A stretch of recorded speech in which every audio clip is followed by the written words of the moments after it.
제 하루는 동이 트기도 전 시장 골목에 희미한 가로등 불빛이 채 가시지 않은 시각에 시작됩니다.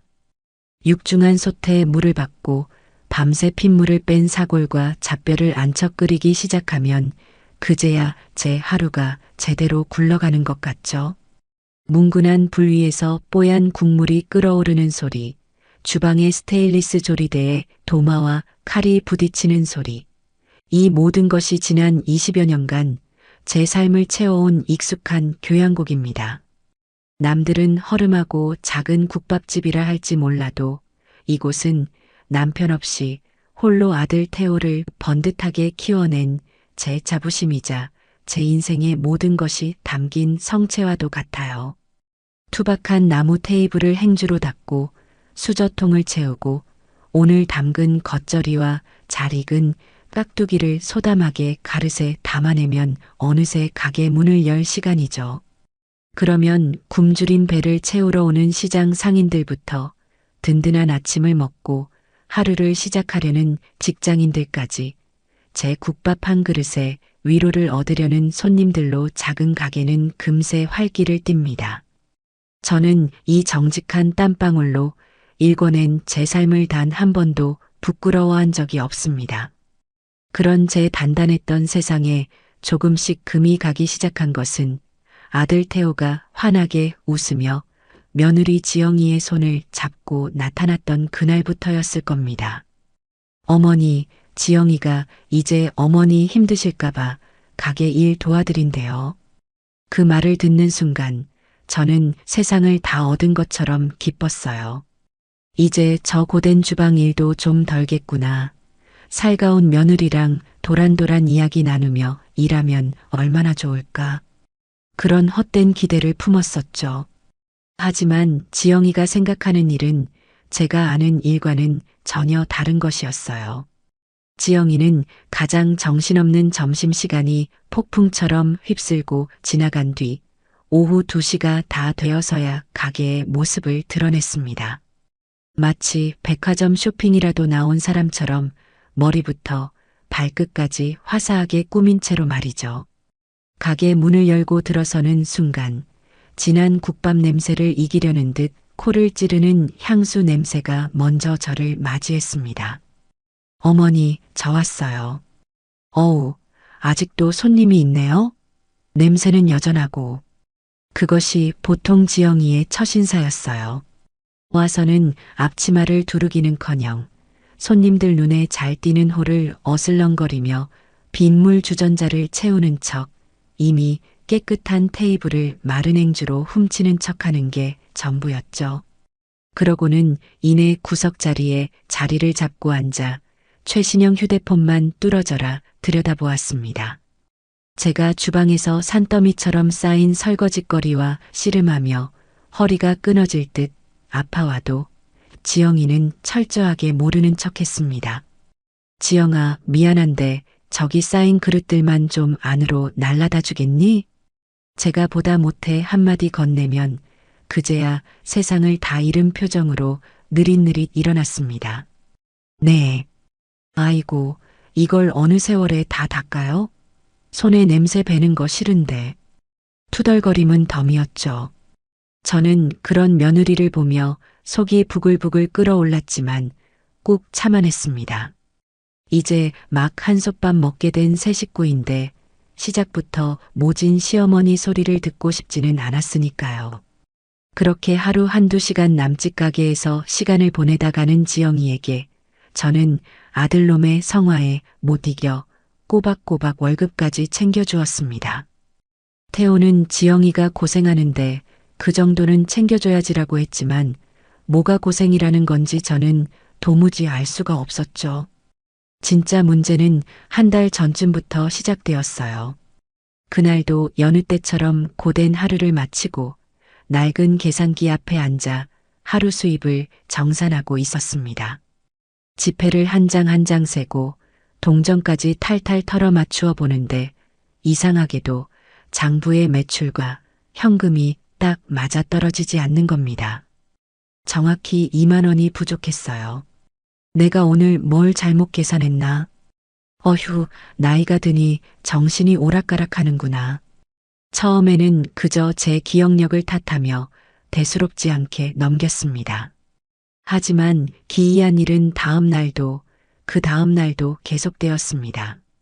하루는 3만 원, 또 하루는 2만 5천 원. 액수는 조금씩 달랐지만 매일같이 돈이 부족했습니다. 제 평생 장사하면서 단 한 번도 겪어보지 못한 일이었어요. 매일 밤 저는 홀로 가게에 남아 돈을 세고 또 세며 고개를 갸웃거렸죠. 그러다 문득 섬뜩한 공통점 하나를 발견하게 되었습니다. 그렇게 돈이 비는 날은 단 하루도 빠짐없이 지영이가 가게에 나왔던 날이라는 사실을요. 저는 애써 고개를 저었습니다. 설마 했죠. 아무리 싹싹하지 않은 며느리라지만 어떻게 시어머니 가게에서 돈을 훔쳐갈 수 있겠어요. 그건 사람으로서 할 짓이 아니잖아요. 저는 나쁜 생각을 떨쳐내려 애썼지만 한번 피어오른 의심의 연기는 좀처럼 사라지지 않았습니다. 그날 이후 저는 지영이의 일거수일투족을 남몰래 유심히 살피기 시작했습니다. 놀랍게도 지영이는 제가 주방에 들어가 다음날 쓸 재료를 손질하거나 홀 안쪽 테이블을 치우러 간 그 짧은 틈을 귀신같이 알아채고 계산대 주위를 맴돌았습니다. 손님이 뜸할 때면 괜히 계산기를 몇 번 눌러보는 척, 동전통을 정리하는 척하면서 아주 교묘하게 행동했죠. 며칠 뒤 저는 작정하고 덫을 놓기로 마음먹었습니다. 일부러 지영이가 있는 앞에서 한숨을 푹 쉬며 혼잣말처럼 중얼거렸어요. 이상하다. 오늘도 딱 3만 원이 비네. 어째 매일 이러니 장사할 맛이 안 난다. 정말. 그러자 휴대폰 화면에서 눈을 떼지도 않은 채 지영이가 심드렁하게 대꾸했습니다. 어머, 그러세요? 어머니, 요즘 자꾸 깜빡깜빡 하시잖아요. 손님한테 거스름 돈을 더 주셨나 보죠, 뭐. 그런 거 너무 신경 쓰지 마세요. 스트레스 받으면 늙어요. 그 아무렇지 않은, 오히려 저를 타박하는 듯한 말투와 태연한 얼굴을 보는 순간 제 마음속에서 무언가 무너져 내렸습니다. 저건 정말로 아무것도 모르는 사람의 얼굴이 아니었어요. 모든 것을 알면서도 완벽하게 시치미를 떼고 있는 사람의 얼굴이었죠. 그날 밤 저는 가게에 홀로 남아뜬 눈으로 밤을 새웠습니다. 이 사실을 어떻게 해야 할까? 아들에게 솔직하게 털어놓아야 할까? 하지만 물증이 없잖아요. 섣불리 말했다가는 아들 부부 사이에 이간질이나 하는 못된 시어머니로 몰릴 것이 불 보듯 훤했습니다. 결국 며칠을 더 고민한 끝에 저는 마지막 방법을 쓰기로 결정했습니다. 조금도 내키지 않았지만 제 눈으로 직접 진실을 확인하기 위해서는 어쩔 수 없는 선택이었죠. 다음 날 아침이 되자마자 저는 보안업체에 전화를 걸어 가게에 작은 CCTV 하나를 설치해달라고 요청했습니다. 설치 기사는 점심시간이 끝난 뒤에 와서 30분도 안 되어 작업을 끝내고 돌아갔어요.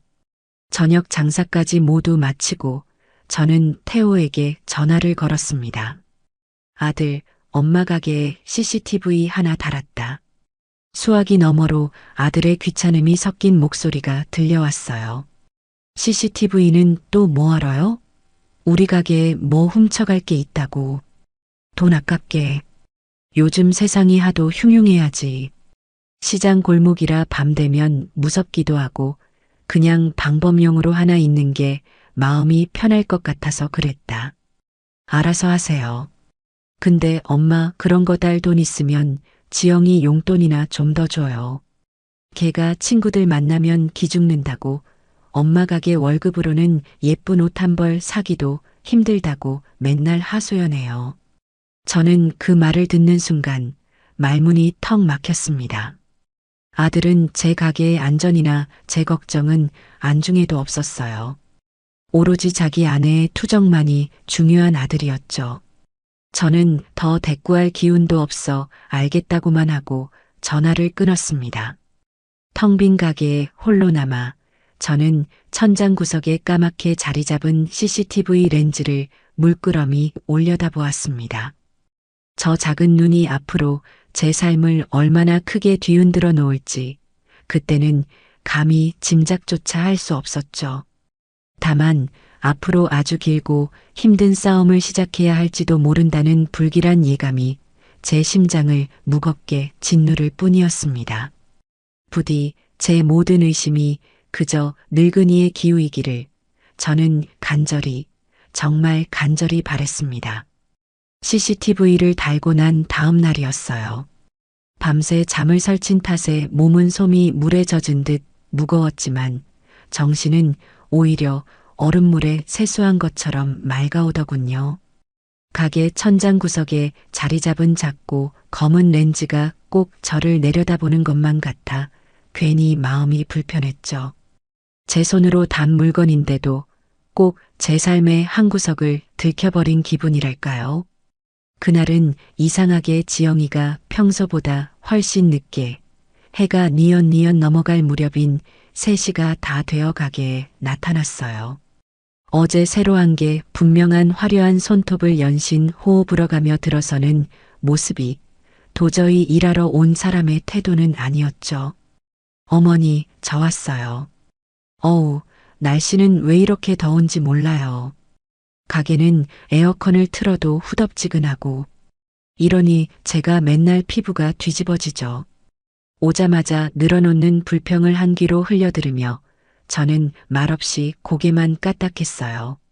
지영이는 그게 당연하다는 듯 가게 구석에 자기 명품 가방을 던지듯 내려놓고는 곧장 냉장고로 달려가 시원한 음료수부터 꺼내 벌컥벌컥 마시더군요. 오늘따라 손님이 없었나 봐요. 가게가 텅 비었네. 제가 점심시간 내내 허리 한번 제대로 펴지 못하고 국밥을 몇십 그릇이나 말아낸 것은 보이지도 않는 모양이었어요. 저는 아무 대꾸 없이 끓고 있는 육수 위로 둥둥 떠오른 기름을 정성껏 걷어냈죠. 오늘 어쩌면 모든 진실이 밝혀질지도 모른다는 생각에 심장이 발밑으로 쿵 하고 내려앉는 기분이었습니다. 기회는 정말 생각보다 빨리 찾아왔어요. 20년 넘게 고기를 대온 단골 거래처 정육점 사장님에게서 전화가 걸려온 거예요. 새로 들어온 소자뼈 상태가 기가 막히게 좋은데 지금 바로 와서 눈으로 보고 가져가지 않으면 다른 식당에 다 넘겨야 한다는 다급한 목소리였죠. 평소 같았으면 저녁 장사 마치고 들르겠다고 했겠지만 그 순간 제 머릿속에서는 전혀 다른 계획이 번개처럼 스쳐 지나갔습니다. 지영아, 나 정육점에 잠깐만 좀 다녀와야겠다. 한 30분이면 충분할 거야. 그동안 가게 좀 잘 보고 있어 주렴. 혹시 손님 오시면 국밥은 아직 준비 안 됐다고 하고 시원한 물이라도 좀 챙겨드리고. 네, 지금 어딜 가신다고요? 저 혼자 이 넓은 가게에 있으라고요? 저 이런 거 한 번도 해본 적 없어서 무서운데. 지영이는 대놓고 싫은 티를 팍팍 냈지만 저는 못 들은 척하며 주방에 걸어두었던 앞치마를 풀었어요. 금방 올 거니까 걱정 말고 있어. 그리고 혹시 모르니 계산대에 돈 넉넉히 뒀으니까 외상값 받으러 오는 사람 있으면 거기서 계산해주고. 제가 일부러 계산대와 돈 이야기를 강조해서 꺼내자 지영이의 눈이 순간 반짝이는 것을 똑똑히 봤어요. 저는 겉옷을 대충 챙겨 입고 가게를 나섰죠. 하지만 제 발걸음은 정육점으로 향하지 않았어요. 대신 시장 골목을 크게 돌아 가게가 보이지 않는 낡은 전봇대 뒤에 몸을 숨겼죠. 그리고는 주머니에서 휴대폰을 꺼내 어제 설치한 실시간 CCTV 앱을 조용히 실행했어요. 손바닥만 한 작은 화면 속에 텅 빈 가게와 계산대 주위를 어슬렁거리는 지영이의 모습이 선명하게 들어왔습니다. 제 심장이 쿵쿵 하고 제 의지와는 상관없이 세차게 울리기 시작했어요. 지영이는 제가 정말로 갔는지 확인이라도 하려는 듯 가게 유리문을 빼꼼히 열고 밖을 한번 쓱 훑어보더군요. 그리고는 이내 안심한 얼굴로 다시 들어와 문을 닫았죠. 잠시 후를 어슬렁거리며 휴대폰을 만지작거리던 지영이는 이내 한치의 망설임도 없이 곧장 계산대로 다가갔습니다. 마치 자기 돈을 꺼내는 사람처럼 아주 자연스럽고 능숙하게 계산기 아래의 현금통을 열었어요. 지영이는 그 안에 있던 10,000원짜리와 50,000원짜리 지폐를 몇 장 세어보는 척하더니 그중 50,000원권 한 장과 10,000원권 2장을 재빨리 뽑아 자신의 하늘색 원피스 주머니 깊숙한 곳으로 찔러 넣었습니다. 너무나도 빠르고 익숙해서 오히려 비현실적으로 느껴지는 손놀림이었죠. 제 휴대폰 화면 속에서 벌어지고 있는 그 모든 장면이 꼭 현실이 아닌 텔레비전 드라마의 한 장면처럼 느껴졌어요. 가슴 한쪽이 얼음 송곳으로 쑤시듯 서늘하게 아려왔지만 이상하게 눈물은 한 방울도 나지 않았죠. 저는 앱을 닫고 휴대폰을 주머니에 넣었습니다. 그리고는 아무 일도 없었다는 듯 천천히 가게로 돌아갔죠. 가게 문을 열고 들어서자 지영이는 언제 그랬냐는 듯 다시 구석자리에 얌전히 앉아 휴대폰 게임에 열중하고 있었어요. 다녀왔다. 어머니, 벌써 오셨어요? 생각보다 빨리 오셨네요. 고기는 좋은 걸로 가져오셨어요? 세상 아무것도 모른다는 순진한 얼굴. 저는 그런 지영이를 보며 아무 말도 하지 않았습니다. 그저 제 예상이 틀리지 않았다는 서글픈 현실을, 그리고 제 손으로 직접 확인해 버렸다는 잔인한 사실을 조용히 받아들일 뿐이었죠. 그날 장사를 모두 마칠 때까지 저는 지영이에게 단 한마디도 먼저 말을 걸지 않았습니다. 밤이 깊어지고 저는 홀로 가게에 남아 굳게 셔터를 내렸습니다. 그리고는 의자를 가져와 계산대 앞에 앉았죠. 낮에 녹화된 그 문제의 영상을 다시 돌려보았습니다. 작은 휴대폰 화면으로 볼 때와는 달리 가게 컴퓨터의 커다란 모니터로 보니 지영이의 행동 하나하나가 더욱 적나라하게 보였어요.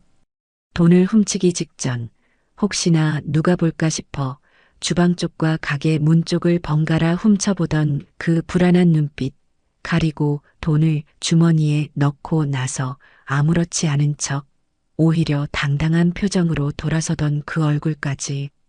저는 그 영상을 조용히 제 개인 이메일과 휴대폰으로 옮겨 저장했습니다. 이제 누구도 부인할 수 없는, 돌이킬 수 없는 증거가 제 손안에 들어왔습니다. 다음 날 저는 작정하고 평소보다 훨씬 늦게 가게 문을 열었습니다. 일부러 지영이가 나타날 시간에 맞추어서였죠. 아니나 다를까 오후 2시가 조금 넘어 지영이가 커다랗게 하품을 하며 가게에 들어섰습니다. 어머니, 오늘은 왜 이렇게 가게 문을 늦게 여셨어요? 저 괜히 일찍 준비하고 나왔잖아요. 저는 대꾸하는 대신 지영이를 가게 안쪽 가장 구석진 테이블로 불렀습니다. 지영아, 이리 와서 잠깐만 앉아보렴. 너한테 꼭 보여줄 게 있어서 그런다. 제 목소리가 평소와는 다르게 낮고 차갑다는 것을 느꼈는지 지영이는 의아한 표정을 지으며 제 맞은편 의자에 털썩 앉았습니다. 저는 더 이상 아무 말 없이 어제 녹화해둔 그 영상을 지영이의 눈앞에서 소리 없이 재생시켰어요. 화면 속에서 자기 자신이, 그것도 아주 능숙하게 돈을 훔치는 장면을 본 지영이의 얼굴은 순식간에 새하얗게 질려버렸죠. 당황한 듯 입술을 잘근거리며 어쩔 줄 몰라 하던 것도 잠시 지영이의 눈빛이 순식간에 독하게 돌변하더군요. 갑자기 지영이는 테이블을 손으로 쾅 하고 내리치며 자리에서 벌떡 일어났습니다. 어머니, 지금 저를 의심하시는 거예요? 이런 걸 몰래 설치해서 저를 다 감시하고 계셨어요? 이거 엄연한 사생활 침해인 거 모르세요? 적반하장도 이런 적반하장이 없었죠. 저는 자리에서 일어나지 않은 채 차분한 목소리로 말했어요. 감시가 아니라 확인이란다. 이게 대체 어떻게 된 일인지 네 입으로 직접 설명을 좀 들어봐야겠다. 그러자 지영이는 기다렸다는 듯이 눈에 수도꼭지라도 단 것처럼 눈물을 뚝뚝 흘리기 시작했습니다. 세상에서 가장 억울한 사람이 된 것처럼 서럽게 목 놓아 울기 시작하는 모습이 꼭 전문 배우 같았죠. 어머니, 정말 너무하세요. 제가 잠깐 급한 일이 생겨서 돈이 필요해서 빌린 거예요. 나중에 조용히 다시 채워 넣으려고 했다고요. 그런데 고작 이 돈 몇 푼 없어진 것 때문에 저를 이렇게 범죄자 취급하고 도둑으로 몰아가세요? 제가 시집 온 이후로 어머니한테 그렇게 미운 털이 박히셨어요? 빌렸다는 그 뻔뻔하기 짝이 없는 거짓말에 저는 기가 막혀 헛웃음이 절로 나왔어요. 지영아, 지난 한 달 동안 거의 매일같이 가게 돈이 비었다. 그럼 그것도 전부 네가 급한 일이 있어서 빌려간 것이니? 제 날카로운 추궁에 더 이상 할 말이 막혔는지 지영이는 더 크게 울부짖기 시작했습니다. 됐어요.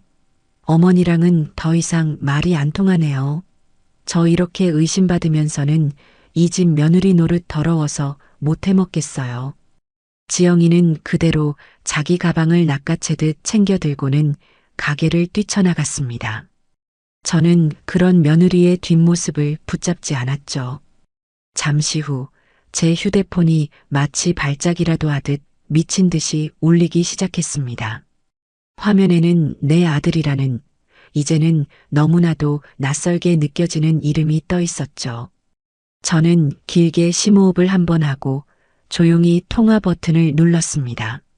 수화기 너머로 이성을 완전히 잃어버린 아들의 고함이 제 귀를 후벼 팠습니다. 엄마, 지영이한테 대체 무슨 짓을 한 거예요? 지금 애가 억울해서 죽겠다고 울고불고 난리가 났어요. 엄마가 당장 지영이한테 사과하세요. 저는 그저 기계처럼 조용히 대답했어요. 태호야, 일단 흥분부터 가라앉히고 가게로 좀 오렴. 와서 직접 네 눈으로 모든 걸 확인하고 나서 다시 이야기하자. 하지만 아들은 제 말을 들을 생각조차 없어 보였습니다. 확인은 뭘 확인해요? 엄마가 또 우리 착한 지영이 구박하고 못살게 군 게 불보듯 뻔한데 엄마는 대체 왜 그렇게 지영이를 못 잡아먹어서 안달이 나신 거냐고요? 제가 당장 그리로 갈 테니까 엄마는 우리 지영이한테 무릎 꿇고 사과할 준비나 단단히 하고 계세요. 전화는 그렇게 일방적으로 끊겼습니다. 저는 쿵쾅거리는 가슴을 애써 진정시키며 잠시 후 들이닥칠 아들을 기다렸죠. 이제 정말 이 지긋지긋한 연극을 끝내야 할 시간이 바로 눈앞까지 다가오고 있었습니다. 태호가 가게에 도착하기까지는 30분도 채 걸리지 않았어요. 가게 문이 부서져라 열리고 성난 황소처럼 씩씩거리며 들어서는 아들의 얼굴은 분노로 시뻘겋게 달아올라 있었죠.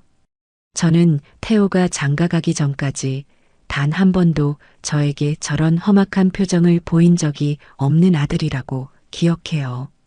하지만 지금 제 앞에 서 있는 저 남자는 더 이상 제 아들이 아니라 오로지 문지영의 남편일 뿐이었죠. 엄마, 여기가 어디라고 지영이를 울려서 내보내요. 애가 너무 놀라서 길에서 쓰러지기라도 하면 어쩔 뻔했어요. 아들은 가게에 들어오자마자 제게 삿대질부터 하며 언성을 높였습니다. 저는 자초지종을 설명할 아주 작은 기회조차 얻지 못했죠. 태호야, 일단 좀 앉아서 차분하게 이야기 좀.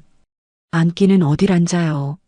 지금 우리 지영이가 억울하고 분해서 밥도 못 넘기고 있는데 엄마는 지금 저녁 장사할 생각에 신나셨어요? 기가 막히고 코가 막혔어요. 저는 차분하게 끊어지려는 이성의 끈을 간신히 붙잡고 아까 지영이에게 보여줬던 그 영상을 다시 재생시켜 태호에게 내밀었습니다. 아들, 다른 말 다 필요 없고 일단 이것부터 좀 보렴. 이걸 보고 나서 다시 이야기하자. 하지만 태호는 제 휴대폰 화면을 쳐다보려고도 하지 않았습니다. 오히려 벌레라도 보는 듯한 표정으로 제 손을 아주 거칠게 탁 쳐냈죠. 제 손에서 미끄러진 휴대폰이 타일 바닥으로 떨어지며 텅하는 둔탁한 소리를 냈습니다. 이딴 거 볼 필요 없어요. 안 봐도 뻔하잖아요. 엄마가 우리 지영이 못살게 구는 장면이라도 교묘하게 편집해서 만들어 놓으셨어요? 엄마, 저한테 정말 실망이에요. 어떻게 한 가족이 된 사람을 그렇게 못 믿으세요? 못 믿는 게 아니라 이게 사실이니까. 사실은 무슨 놈의 사실. 엄마가 평소에 지영이한테 얼마나 모질게 대하고 사사건건 닥달했으면 애가 오죽했겠냐고요. 가게에서 돈 몇 푼 사라졌으면 엄마가 그냥 모르는 척 채워넣으면 그만이지. 그걸 굳이 애를 잡아서 돈내 망신을 줘야 했어요? 아들의 입에서 쏟아져 나오는 말들은 날카로운 유리 조각이 되어 제 심장에 하나하나 박히는 것 같았어요. 아, 내 아들놈은 이미 정상이 아니구나. 저 여자의 거짓 눈물에 눈이 멀고 귀가 멀어 눈앞의 진실을 볼 생각조차 없는 거구나. 저는 바닥에 나뒹구는 휴대폰을 주워들 생각도 하지 못한 채 그저 제 아들의 얼굴을 멍하니 바라보았습니다. 제 침묵을 긍정의 의미로 받아들인 건지 태호는 더욱 기세등등하게 저를 몰아세웠어요. 왜 아무 말이 없으세요? 이제 와서 좀 미안한 마음이 드세요? 우리 지영이 겉으로는 강한 척해도 속은 엄청 여려서 상처 한번 받으면 정말 오래가는 애란 말이에요. 엄마 때문에 우리 애한테 무슨 문제라도 생기면 제가 엄마 절대로 용서 못할 줄 아세요. 우리 애라니요. 마치 제가 자기 아내를 잡아먹으려는 호랑이 시어머니라도 되는 것처럼 말하는 아들의 모습에 마지막까지 남아있던 아주 작은 정마저 산산조각 나는 기분이었습니다. 저는 마지막으로, 정말 마지막으로 아주 작은 기대를 걸고 아들에게 물었어요. 태호야, 그래서 너는 지금 네 엄마 말은 단 한마디도 들어보지 않고 무조건 네 아내의 눈물 섞인 말만 믿겠다는 거니? 그 질문에 태호는 1초의 망설임도 없이 오히려 당연하다는 듯이 대답했습니다. 당연하죠. 제가 죽도록 사랑해서 결혼한 제 아내잖아요. 엄마는 평생을 같이 살아온 가족이고 지영이는 제가 이제부터 평생을 책임지고 지켜줘야 할 여자라고요. 그 말을 듣는 순간 저는 모든 것을 포기했어요. 더 이상의 대화는 아무런 의미가 없었죠. 태호는 이내 제게 최후 통첩이라도 하듯 말했습니다. 제 아내를 울리는 사람은 그게 엄마라고 해도 저는 용서 못해요. 당장 지영이한테 가서 무릎 꿇고 진심으로 사과하세요. 만약 그렇게 못하시겠다면 저도 다시는 엄마 얼굴 볼 생각 없습니다. 저는 그 가짜는 협박에 아무런 대답도 하지 않았습니다. 그저 제 배 아파 낳은 저 어리석고 가여운 아들을 조용히 바라볼 뿐이었죠. 제 침묵에 더욱 화가 머리끝까지 치민 것일까요? 이성을 완전히 상실해버린 태호는 갑자기 제 앞으로 성큼 다가서더니 다짜고짜 오른손을 높이 들어 올렸습니다. 그리고 다음 순간 짝 하는 귀가 먹먹해질 정도로 날카로운 파열음과 함께 제 왼쪽 뺨에 불덩이가 떨어진 듯한 통증이 느껴졌습니다. 세상이 한순간 멈추는 것 같았어요. 가게 안의 모든 소음이 사라지고 제 귀에서는 윙하는 날카로운 이명만이 끝없이 맴돌았죠. 제 아들의 손바닥이, 제 평생을 바쳐 키워낸 아들의 손이 제 뺨을 세차게 내리쳤습니다.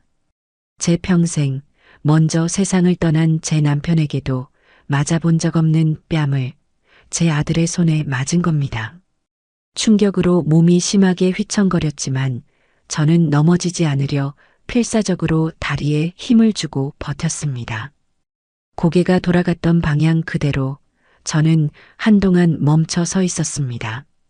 뺨에 타는 듯한 통증보다 심장이 갈기갈기 찢어지는 듯한 고통이 훨씬 더 컸습니다. 하지만 이상하게도 눈물은 나오지 않았어요. 오히려 머릿속이 얼음장처럼 차갑게 식으면서 복잡했던 모든 상황이 놀라울 정도로 명료하게 정리되기 시작했죠. 저는 천천히 고개를 돌려 다시 아들을 마주 보았어요. 아들은 자기가 방금 무슨 짓을 저질렀는지 스스로 깨달았는지 아니면 제 반응에 놀란 건지 살짝 당황한 얼굴로 저를 보고 있었습니다. 하지만 그 얼굴 어디에서도 미안함이나 후회 같은 감정은 단 한 조각도 찾아볼 수 없었죠. 저는 아무런 감정이 실리지 않은 제 자신도 놀랄 만큼 차분하고 냉정한 목소리로 입을 열었습니다. 그래, 이게 네 진심이구나. 아주 잘 알겠다. 그 말을 끝으로 저는 더 이상 아들을 쳐다보지 않았습니다. 대신 허리를 숙여 바닥에 떨어져 있던 제 휴대폰을 조용히 주워들었죠. 다행히 액정은 깨지지 않았더군요. 저는 휴대폰에 묻은 먼지를 손으로 툭툭 털어냈습니다. 그리고는 가게 출입문을 턱으로 가리키며 말했어요. 이제 볼일 다 끝났으면 그만 돌아가라. 그리고 내 가게에 다시는 발 들여놓을 생각 마라. 너랑 나 오늘부로 완전히 끝이다. 제 단호하고 싸늘한 태도에 태호는 잠시 할 말을 잃은 듯 보였습니다. 엄마, 지금 그게 무슨 말이에요? 못 들었니? 너는 이제 더 이상 내 아들이 아니고 나도 더 이상 네 엄마가 아니다. 그러니까 당장 내 눈앞에서 사라지라고. 저는 태호를 그대로 지나쳐 주방으로 들어갔습니다. 그리고는 앞치마를 고쳐 두르고 마치 방금 전 아무 일도 없었다는 듯이 저녁 장사를 위한 재료 손질을 시작했죠. 등 뒤에서 태호가 무어라 더 소리치는 것 같았지만 저는 듣지 않았습니다. 제 세상에서 박태호라는 존재는 바로 방금 전 제 뺨을 내리친 그 순간 완벽하고 영원하게 지워졌으니까요. 아들놈이 가게를 뛰쳐나가고 난 뒤에도 저는 한참 동안이나 말없이 깍두기만 썰었어요. 단단한 무가 칼날 아래서 서걱하고 잘려나가는 소리만이 가게 안에 무거운 정적을 깨고 울렸죠. 뜨겁게 달아올랐던 뺨은 시간이 지나면서 어느새 감각이 무뎌졌지만 심장 가장 깊은 곳에서부터 차가운 분노가 시퍼런 칼날처럼 솟아오르는 것이 선명하게 느껴졌습니다. 주저앉아 울거나 절망에 빠져 있을 시간조차 아까웠어요. 제 머릿속은 앞으로 해야 할 일들의 순서를 정리하며 그 어느 때보다 빠르고 냉정하게 회전하기 시작했죠. 그날 저녁 장사를 어떻게 마쳤는지 잘 기억나지 않아요. 저는 마치 잘 짜인 기계처럼 손님을 받고 국밥을 내어주고 돈을 받았죠. 단골 손님들은 제 표정이 왜 그리 어둡고 굳어 있냐고 걱정하며 물었지만 저는 그저 몸이 좋지 않다는 말로 얼버무렸습니다. 마지막 손님까지 모두 돌아가고 가게 셔터를 드르륵 소리를 내며 내린 순간 저는 굳게 닫힌 문에 등을 기댄 채 그대로 바닥에 주저앉았습니다. 하지만 그건 슬픔이나 절망 때문이 아니었어요. 앞으로 벌어질 거대한 폭풍을 오롯이 혼자 감당하기 위해 잠시 숨을 고를 시간이 필요했을 뿐입니다. 저는 자리에서 일어나 지난 20년간 단 한 번도 제대로 사용한 적 없던 가게 안쪽의 작은 창고 방으로 들어갔습니다. 그리고는 낡은 자개장 가장 깊숙한 곳, 헌 옷가지들 밑에 숨겨두었던 또 다른 휴대폰을 꺼내 들었죠. 이 휴대폰에 저장된 이름은 단 3개뿐이었어요. 그중 가장 첫 번째 이름, 최 변호사의 번호를 한치의 망설임도 없이 눌렀습니다. 신호음이 2번 울리기도 전에 언제나처럼 신뢰감 넘치는 중후한 남자의 목소리가 들려왔어요. 회장님, 오랜만입니다. 혹시 무슨 일 있으십니까? 최 변호사는 제 개인 자산관리인이자 저의 모든 법률적인 문제를 처리해주는 대리인이었죠. 제가 시장 골목의 평범한 국밥집 할머니가 아닌 수십 개의 직영점과 여러 개의 브랜드를 거느린 대형 요식업 프랜차이즈 한풍경푸드의 숨은 창업주이자 회장이라는 사실을 아는 몇 안 되는 사람이기도 했고요. 최 변호사, 나예요. 그동안 계속 미뤄왔던 일, 오늘부로 전부 시작해야겠어요. 제 목소리는 저 스스로도 놀랄 만큼 침착하고 단단했어요. 알겠습니다, 회장님. 혹시 태호 군과 관련된 일 때문에 그러십니까? 최 변호사는 이미 모든 것을 꿰뚫고 있다는 듯 조심스럽게 물었죠. 그래요. 더 이상은 안 되겠어요. 내일 아침 일찍 관련된 서류 전부 들고 사무실로 찾아가지. 그때 자세한 이야기는 다시 합시다. 네, 회장님. 언제든 오십시오. 기다리고 있겠습니다. 짧은 통화를 마치고 저는 다시 가게 홀로 나왔어요. 그리고는 태호에게서 걸려올 전화를 조용히 기다렸죠. 아니나 다를까 다음날 오전이 되자 태호에게서 전화가 걸려왔습니다. 제가 먼저 연락해서 빌 줄 알았는데 아무런 소식이 없으니 제 풀에 궁금해지고 초조해진 모양이었죠. 엄마, 어제는 제가 좀 너무 흥분해서 실수했어요. 그러니까 엄마도 이제 그만 화 풀고 지영이한테 가서 정식으로 사과하고 좋게 끝내세요. 자꾸 이렇게 일 크게 만들지 말고요. 수화기 너머로 들려오는 아들의 목소리에는 자신의 잘못에 대한 반성이나 죄책감은 단 한 톨도 담겨 있지 않았습니다. 오히려 이 모든 사태의 책임을 제게 떠넘기며 저를 가르치려 드는 그 오만한 태도에 실소가 터져 나왔죠.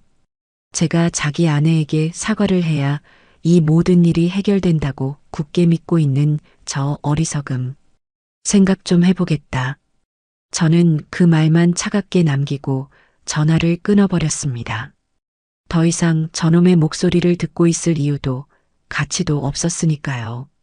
저는 가게 문에 개인 사정으로 금일 하루 쉽니다라는 팻말을 큼지막하게 써서 걸어 잠그고 곧바로 택시를 잡아타고 시내 중심가에 있는 제 주거래 은행의 VIP 지점으로 향했습니다. 그리고는 제 개인 금고를 열었죠. 번쩍이는 금괴나 현금 다발 대신 그 안에는 지난 수십 년간 제가 피와 땀을 흘려 이룩한 모든 것의 증거들이 차곡차곡 잠들어 있었습니다. 가장 먼저 꺼내든 것은 태호 부부가 지금 살고 있는 강남의 최고급 주상복합 아파트 등기부등본이었어요. 태호는 제가 그 집을 큰맘 먹고 사줬다고 알고 있지만 사실 그 아파트의 진짜 소유주는 제 개인 명의가 아닌 제 회사 한풍경푸드의 법인 명의로 되어 있었죠. 태호는 그저 회사에서 복지 차원으로 제공하는 사택에 월세 한 푼 내지 않고 편하게 살고 있었을 뿐입니다. 다음으로 꺼내든 서류는 태호가 매일같이 자기 몸보다 더 아끼며 자랑하고 다니는 독일제 고급 외제차의 리스 계약서였습니다.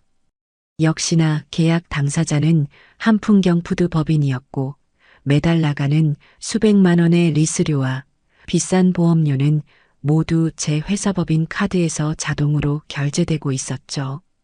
태호는 그 차가 온전히 자기 소유인 줄 알고 있지만 그는 그저 회사 차량을 잠시 개인 용무로 몰고 다니는 운전기사에 불과했던 거예요.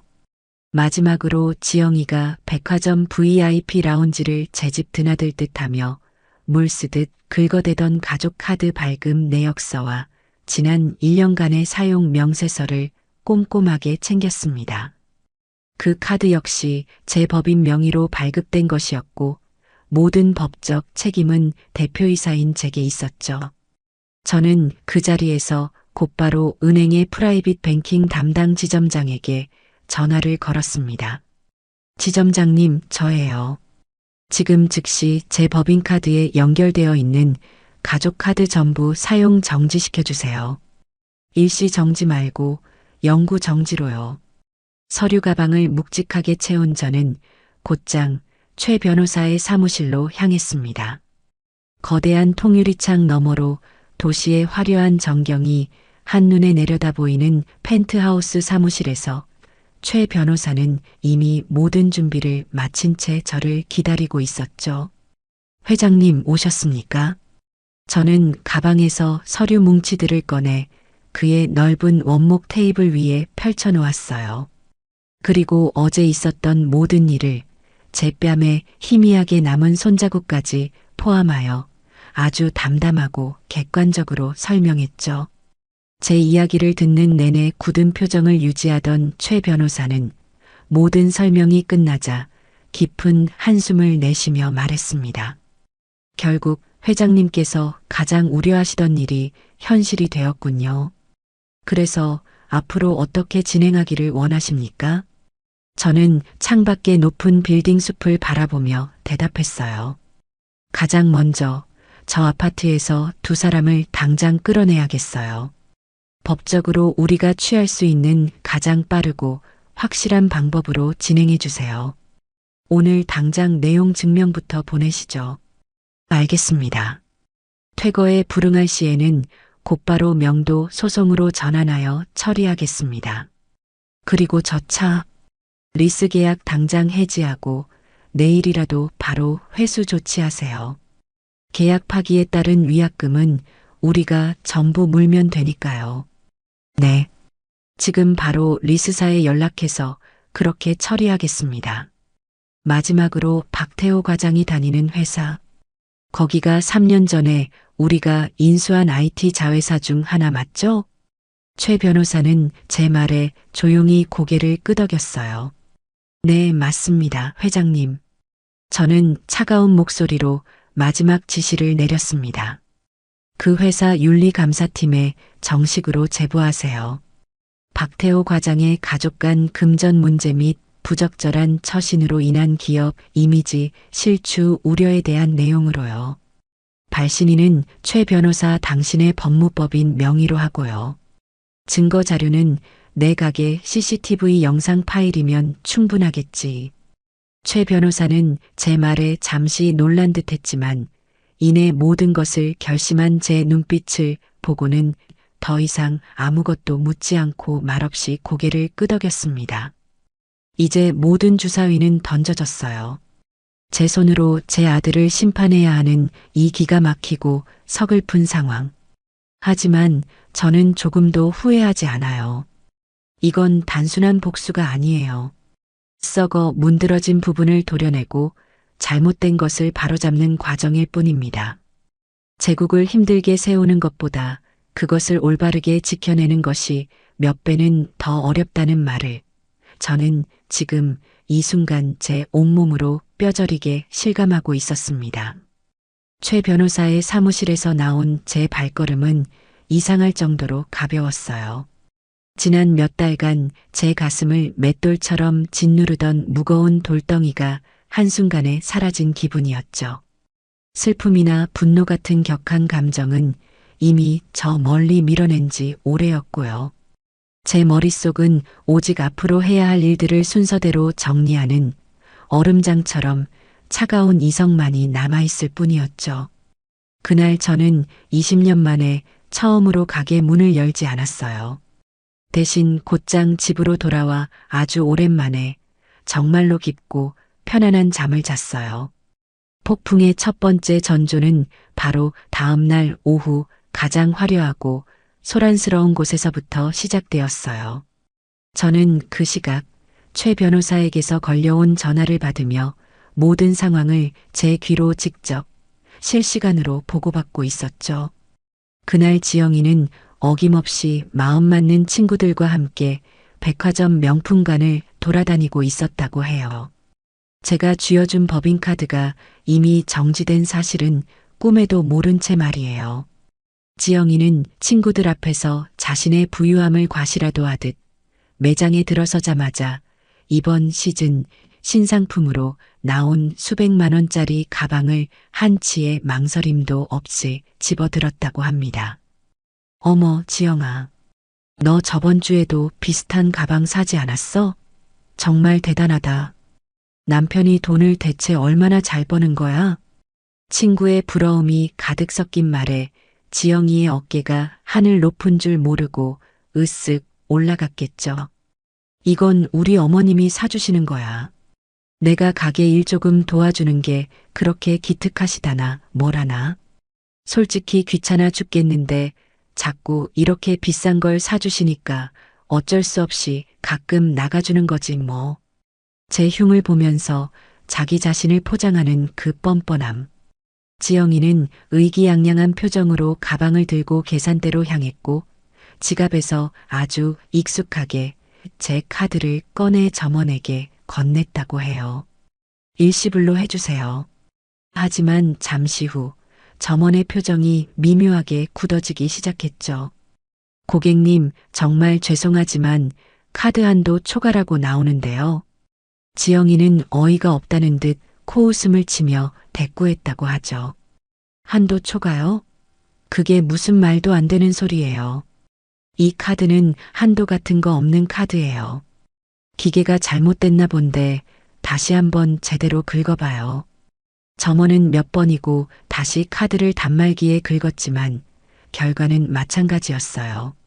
주변에서 쇼핑하던 사람들과 친구들이 수군거리는 시선이 느껴지자 지영이의 얼굴이 슬슬 토마토처럼 붉어지기 시작했대요. 아니, 이 기계가 고장난 게 분명하네.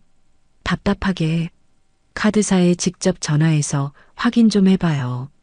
우리 어머님이 어떤 분이신 줄 알고 감히. 결국 점원은 카드사 고객센터에 직접 전화를 걸었고 잠시 후 아주 곤란하고 난처한 표정으로 지영이에게 말했어요. 고객님, 정말 죄송합니다만 확인해 본 결과 카드 소유주 본인의 직접적인 요청으로 이 카드는 어제 날짜로 영구 사용 정지 처리가 되었다고 합니다. 그 말을 듣는 순간 지영이의 얼굴은 잘 닦은 백자처럼 새하얗게 질려버렸다고 해요. 영구 정지라는 말이 무슨 뜻인지 모를 리가 없었겠죠. 친구들은 애써 안타까운 척 등을 토닥이며 위로했지만 그들의 눈에는 숨길 수 없는 조롱과 고소함이 가득했다고 합니다. 결국 지영이는 그토록 갖고 싶어 하던 비싼 가방을 계산대 위에 도로 올려놓고 불타는 얼굴로 매장을 뛰쳐나올 수밖에 없었죠. 그날 저녁 저는 최 변호사로부터 카드 정지 이후 지영이가 평소 즐겨 찾던 고급 레스토랑과 피부 관리실에서도 결제를 시도하다가 연달아 망신을 당했다는 추가적인 보고를 전해 들었어요. 두 번째 타격은 당연히 그 남편인 태호에게로 향했죠. 그 시각 태호는 회사에서 중요한 프레젠테이션을 아주 성공적으로 막 끝내고 한껏 자신감에 찬 얼굴로 퇴근 준비를 하고 있었을 거예요. 늘 그랬던 것처럼 지하 주차장에 고이 모셔둔 자신의 번쩍이는 독일제 세단을 향해 기분 좋게 걸어갔죠. 그런데 차 문을 열려던 바로 그 순간 낯선 번호로 전화 한 통이 걸려왔습니다. 네, 박태호입니다만. 안녕하십니까, 고객님. 저희는 차량 금융을 담당하는 회사입니다. 고객님께서 현재 운용 중이신 차량의 리스 대금이 2달째 미납 상태라 확인차 연락드렸습니다. 태호는 어이가 없다는 듯 헛웃음을 흘리며 대답했다고 해요. 미납이요? 그게 무슨 말씀이십니까?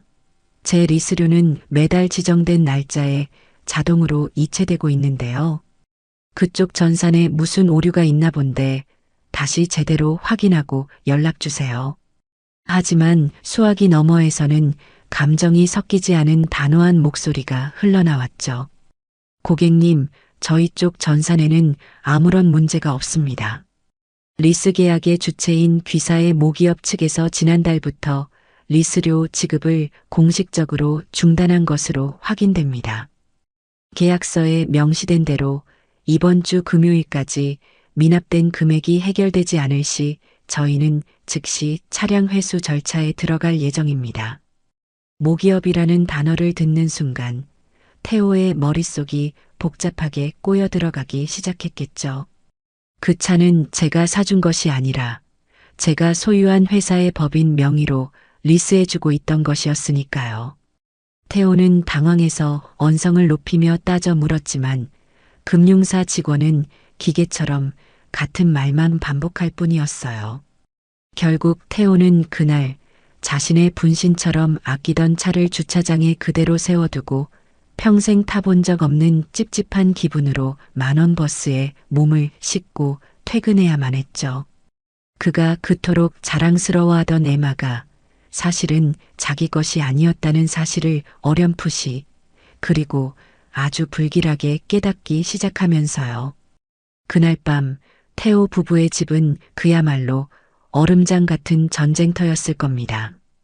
지영이는 백화점에서 당한 망신에 대한 분풀이를 온전히 태호에게 해댔을 거고 태호는 영문도 모를 리스료 미납 문제로 머리가 터질 지경이었겠죠. 서로에게 책임을 떠넘기며 삿대질을 하고 있을 바로 그 순간 그들의 불행에 마침표를 찍을 마지막 한 방이 날아들었습니다. 딩동. 아파트 인터폰이 울렸고 관리사무소라는 차분한 안내 멘트가 흘러나왔어요. 박태호님 댁 맞으십니까? 잠시 안내 말씀드립니다.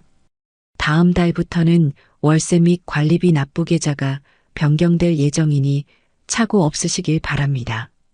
새로운 임대인 측 법무법인에서 조만간 정식으로 관련 안내문을 우편으로 발송할 예정이라고 합니다.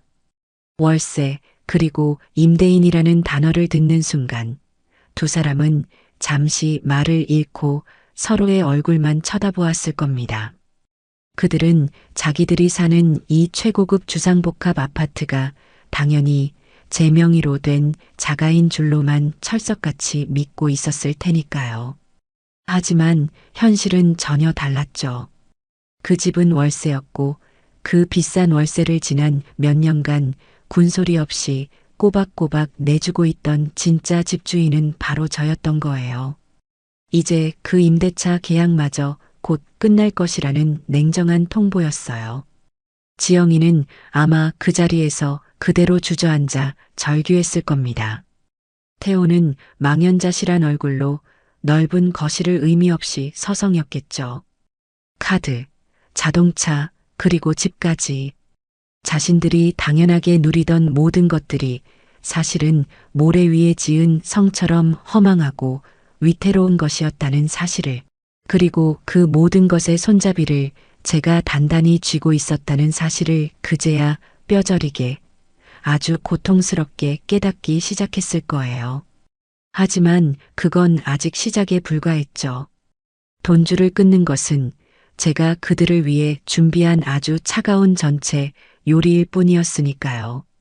경제적인 압박이 그 두 사람의 숨통을 서서히 조여오기 시작했다면 제가 준비한 다음 단계는 그들이 돈보다 어쩌면 목숨보다 더 중요하게 생각하던 사회적인 체면과 거짓된 평판을 송두리째 무너뜨리는 것이었어요.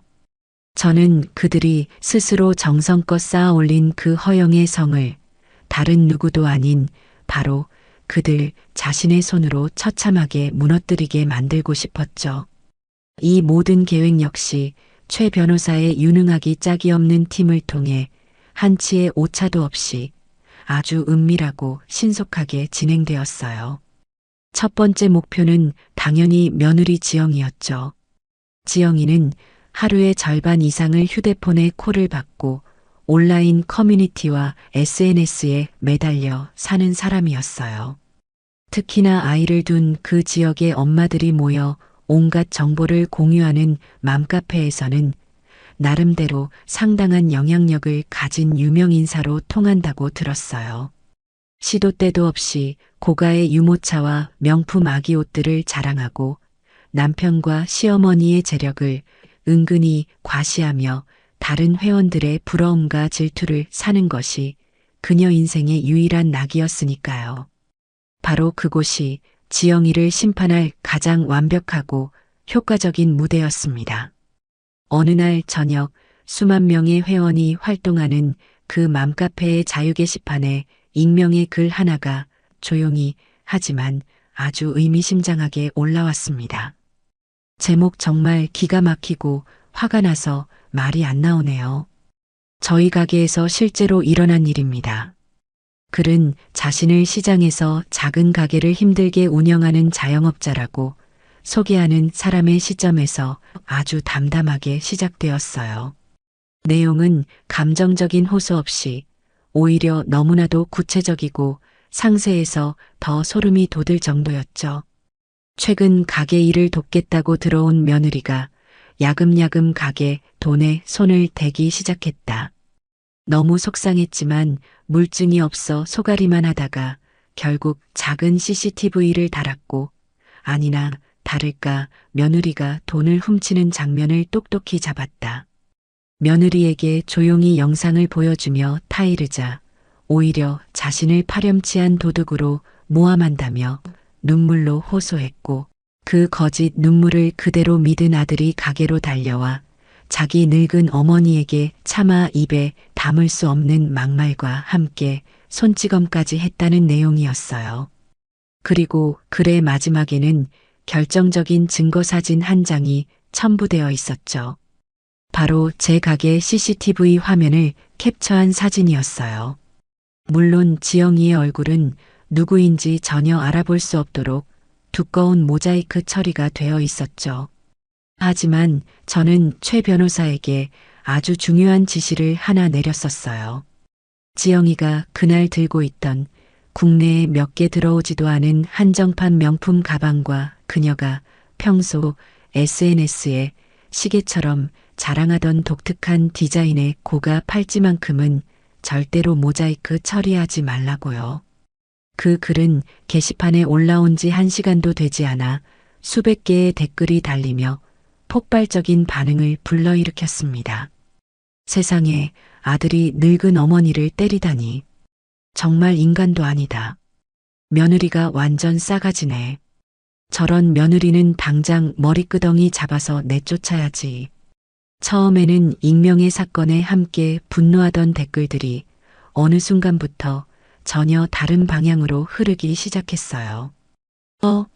그런데 저 사진 속 가방이랑 팔찌 어디서 많이 본 것 같은데? 헐 대박. 설마요. 우리 아파트 사는 맘 아니에요?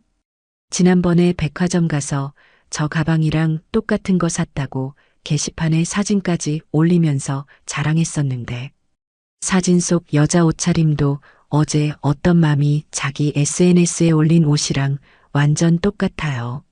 소름 돋아. 누군가가 던진 작은 의심의 조각이 맞춰지기 시작하자 카페는 그야말로 발칵 뒤집혔습니다. 지영이와 평소 가깝게 지내며 댓글을 주고받던 회원들까지 나서서 사진 속 주인공이 그녀가 맞다고 증언하기 시작했죠.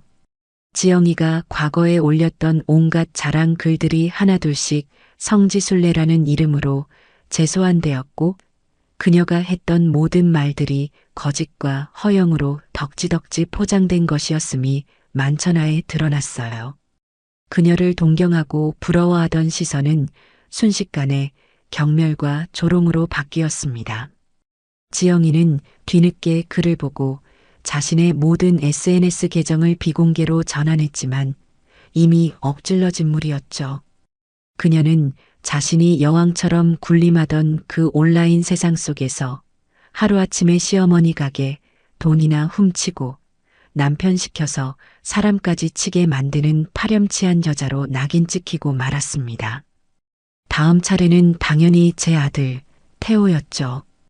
태호는 비록 그 인성은 바닥을 기었지만 나름대로 번듯한 IT 기업의 과장으로 일하며 회사 내에서는 일 잘하고 유능한 인재로 평가받고 있었죠. 그 회사에서의 평판과 직급이 그의 마지막 남은 자존심이라는 것을 저는 누구보다 잘 알고 있었습니다. 바로 그날 오전에 태호가 다니는 회사의 윤리감사팀 전체 이메일함으로 한 통의 아주 공식적인 메일이 발송되었어요. 발신인은 국내에서 최고로 손꼽히는 이름만 대면 누구나 아는 대형 법무법인 바로 최 변호사의 회사였죠. 제목 귀사 소속 직원 박태호 과장의 가족 간 금전 문제 및 부적절한 처신에 대한 심각한 우려 표명 및 내부 감사 요청. 메일의 내용은 아주 간결하고 명확했지만 그 무게는 결코 가볍지 않았어요. 박태호 과장이 자신의 아내가 저지른 명백한 절도 행위를 옹호하는 과정에서 자신의 직계존속인 어머니에게 차마 입에 담기 힘든 언어적 모욕과 함께 심각한 수준의 물리적인 위해를 가한 정황을 포착했다. 이는 귀사의 기업 이미지 및 윤리 강령에 심각하게 위배될 수 있는 중대한 사안으로 이에 대한 철저하고 공정한 내부 조사를 정식으로 요청한다는 내용이었죠. 그리고 메일에는 2개의 작은 파일이 첨부되어 있었습니다. 하나는 지영이가 돈을 훔치는 장면이 고스란히 담긴 CCTV 영상 클립이었고, 다른 하나는 태호가 제게 고함을 치며 제 뺨을 때리던 순간의 소리가 너무나도 생생하게 녹음된 음성 파일이었어요. 제 가게 CCTV는 영상뿐만 아니라 소리까지 아주 선명하게 녹음되는 최신형이었거든요. 그 메일 한 통이 보수적인 기업 문화로 유명한 그 회사 내부에 불러온 파장은 상상을 초월했습니다. 태호는 그날 오후 부서의 모든 동료가 보는 앞에서 윤리감사팀 직원들에게 이끌려 투명한 유리벽으로 된 회의실로 불려 들어갔어요. 굳은 얼굴의 팀장과 마주 앉아 추궁당하는 태호의 모습을 모든 동료가 숨죽여 지켜보았죠. 회의실 안에서는 그날의 음성 파일이 재생되었고, 태호가 제게 내뱉었던 온갖 막말과 살과 살이 부딪히는 날카로운 소리가 희미하게 복도를 타고 새어 나왔다고 해요. 태호는 처음에는 완강히 부인하며 억울함을 호소하다가 빼도 박도 못하는 증거가 명백해지자 결국 모든 것을 실토할 수밖에 없었죠. 그는 그 자리에서 즉시 모든 업무에서 배제되고 대기 발령 조치를 받았어요. 사실상의 해고, 통보나 다름없는 조치였죠. 평생의 자랑이자 자부심이었던 회사는 이제 그에게 얼굴을 들고 다닐 수 없는 지옥 같은 공간이 되어버렸습니다. 마지막으로 저는 지영이의 친정 부모님 댁으로 두툼한 서류 봉투 하나를 보냈어요. 그냥 일반 우편이 아닌 받은 사람이 반드시 신분증을 제시하고 서명을 해야만 하는 내용 증명 우편으로요. 그 봉투 안에는 최 변호사의 법무법인 직인이 선명하게 찍힌 아주 차가운 공식 문서가 들어 있었죠. 제목귀 댁의 자녀 문지영 씨의 상습 절도 행위에 대한 피해, 원금 및 정신적 피해 보상 청구를 위한 사전 고지서. 문서에는 지영이가 지난 한 달간 제 가게에서 훔쳐간 돈의 액수를 날짜별로 꼼꼼하게 정리한 내역과 함께 그로 인해 제가 입은 말할 수 없는 정신적 충격에 대한 위자료를 청구할 것이며, 만약 일주일 내로 합의 의사를 공식적으로 밝히지 않을 시 즉시 민형사상 소송을 동시에 진행하겠다는 내용이 담겨 있었어요. 하나뿐인 딸이 좋은 곳에 시집가서 호의호식하는 줄만 철석같이 믿고 있던 지영이의 부모님은 난데없이 날아온 절도와 소송이라는 단어에 하늘이 무너지는 듯한 충격을 받았을 겁니다. 그들은 서류를 받자마자 제게 전화를 걸어 다짜고짜 고래고래 소리를 지르며 따져 물었어요. 사부인, 지금 이게 대체 무슨 경우 없는 짓입니까? 어떻게 사람을 안 보고 우리 귀한 딸을 파렴치한 도둑으로 몰 수가 있어요? 저는 아주 차분하고 조용한 목소리로 대답했죠. 사돈어른, 일단 흥분부터 가라앉히시죠. 저는 없는 사실을 지어내는 사람이 아닙니다. 혹시 제 말을 못 믿으시겠다면 따님이 직접 돈을 훔치는 장면이 담긴 CCTV 영상을 지금 바로 휴대폰으로 보내드릴까요? 제 말의 수화기 너머에서는 한동안 무거운 침묵이 흘렀어요. 그들은 더 이상 아무런 말도 하지 못하고 힘없이 전화를 끊어버렸죠. 아마 그 길로 딸에게 달려가 자초지종을 확인했겠죠. 그리고는 모든 것이 사실이라는 것을 깨닫고 깊은 절망에 빠졌을 겁니다. 이제 지영이에게는 더 이상 기댈 곳도 숨을 곳도 편들어줄 사람도 아무도 남아있지 않게 된 거예요. 돈줄이 완전히 끊기고 사회적으로 완벽하게 고립되자 두 사람은 그제야 사태의 심각성을 온몸으로 깨달은 모양이었어요. 그동안 하늘을 찔렀던 오만하고 당당하던 태도는 온데간데 없고 벼랑 끝에 몰린 생쥐처럼 불안에 떨기 시작했죠. 그들은 아마 며칠 밤낮으로 좁은 집안에서 서로에게 책임을 떠넘기며 맹렬하게 싸웠을 겁니다. 이게 다 너 때문이야. 라는 날카로운 고성이 그 텅 빈 아파트에 가득 울려 퍼졌겠죠. 결국 마지막 지푸라기라도 잡는 절박한 심정으로 그들은 이 모든 문제의 시작점인 저를 찾아왔습니다. 그날은 유난히 차가운 가을비가 추적추적 내리는 날이었어요. 며칠 밤낮을 제대로 못 잔 듯 엉망이 된 몰골의 태호와 지영이가 제 가게 앞에 나타났을 때 가게의 낡은 셔터는 굳게 내려져 있었죠. 셔터에는 내부 수리 관계로 당분간 휴업합니다라는 제가 직접 쓴 삐뚤빼뚤한 팻말이 붙어 있었고요. 두 사람은 닫힌 셔터를 마치 미친 사람처럼 주먹으로 쾅쾅 두드리며 제 이름을 절박하게 외쳤습니다. 엄마, 안에 계신 거 다 알아요. 제발 문 좀 열어보세요. 우리 얼굴 보고 이야기 좀 해요. 어머니, 제가 정말 다 잘못했어요. 제발 한 번만, 딱 한 번만 나와주세요. 네. 애원과 고함이 뒤섞인 그들의 목소리는 차가운 빗소리에 묻혀 처량하게 울렸습니다. 하지만 저는 당연히 그 가게 안에 없었죠.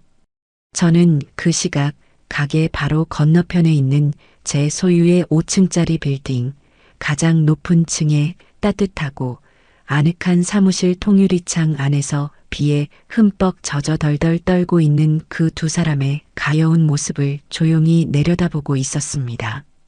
한참 동안이나 닫힌 셔터를 두드리며 소란을 피우던 그들의 앞에 번쩍이는 검은색 대형 세단 한 대가 물보라를 일으키며 소리 없이 미끄러져 와 멈춰 섰습니다. 차에서 내린 사람은 고급스러운 맞춤 정장을 완벽하게 차려입은 최 변호사였어요. 그는 커다란 검은 우산도 없이 비를 맞고 있는 두 사람에게 천천히 다가가 정중하지만 그 무엇보다 단호한 목소리로 물었죠. 박태호 씨와 문지영 씨 되십니까? 갑작스럽게 나타난 낯선 남자의 등장에 두 사람은 경계심 가득한 눈으로 그를 쳐다보았어요. 누구신데요? 저는 박순자 회장님의 법률 대리인 최민준 변호사입니다. 회장님께서 두 분을 만나길 원하십니다. 하지만 여기 이런 곳에서는 아닙니다. 회장님이라는 생전 처음 들어보는 낯선 호칭의 태호와 지영이는 어리둥절한 표정을 지었습니다. 최 변호사는 더 이상 구차한 설명을 하지 않고 품 안에서 두툼한 서류 봉투 하나를 꺼내 두 사람에게 건넸어요. 그 안에는 아파트의 공식적인 퇴거 명령서와 차량 반납 최종 요구서, 그리고 그동안 제가 그들에게 지원했던 모든 내역과 그에 대한 부당이득 반환 청구 소송장이 차갑게 들어 있었죠. 아니 이게 다 뭐예요? 태호가 거의 울먹이며 떨리는 목소리로 묻자 최 변호사는 아무런 감정도 실리지 않은 목소리로 대답했어요. 모든 것은 법이 정한 절차에 따라 공정하게 진행될 겁니다. 그것이 박순자 회장님의 뜻입니다. 바로 그때였어요. 두 사람이 비에 젖어 눅눅해진 서류를 들고 망연자실하게 서 있는 그들의 등 뒤로 가게 건너편 빌딩의 벽면을 가득 채운 거대한 옥의 전광판이 갑자기 세상을 다 밝힐 듯 환하게 켜졌습니다. 지금까지는 마치 죽은 것처럼 까맣게 꺼져 있던 전광판이었죠.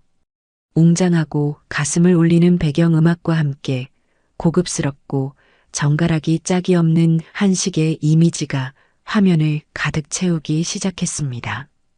곧이어 전통의 맛을 세계의 식탁으로라는 위험 있는 슬로건과 함께 제가 세운 기업의 로고가 선명하게 떠올랐죠.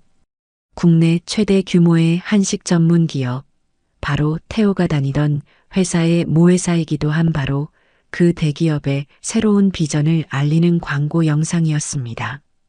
광고는 회사의 역사와 빛나는 비전을 보여주며 화려하고 세련되게 이어졌습니다. 그리고 영상의 마지막 회사를 이끌어가는 새로운 리더를 소개한다며 한 인물의 얼굴이 화면 가득 서서히 클로즈업 되었어요. 우리 기업의 새로운 대표이사 회장 박순자. 전광판 속에 위험 있게 등장한 사람은 허름한 시장 골목에서 땀에 절어 국밥이나 파는 초라한 할머니가 아니었습니다.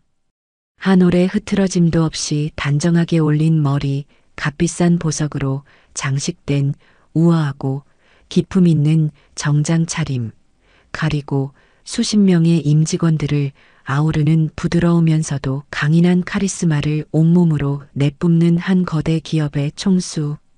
바로 저 박순자의 진짜 모습이었습니다. 태호와 지영이는 마치 시간이 멈춘 것처럼 거대한 전광판 속의 저를 넋이 나간 얼굴로 하염없이 올려다보았습니다. 자신들이 그토록 무시하고 경멸했던 시어머니, 돈 몇 푼 때문에 인간으로서 해서는 안 될 짓까지 했던 그 국밥집 할머니가 사실은 자신들이 감히 상상조차 할 수 없는 거대한 제국의 주인이었다는 사실.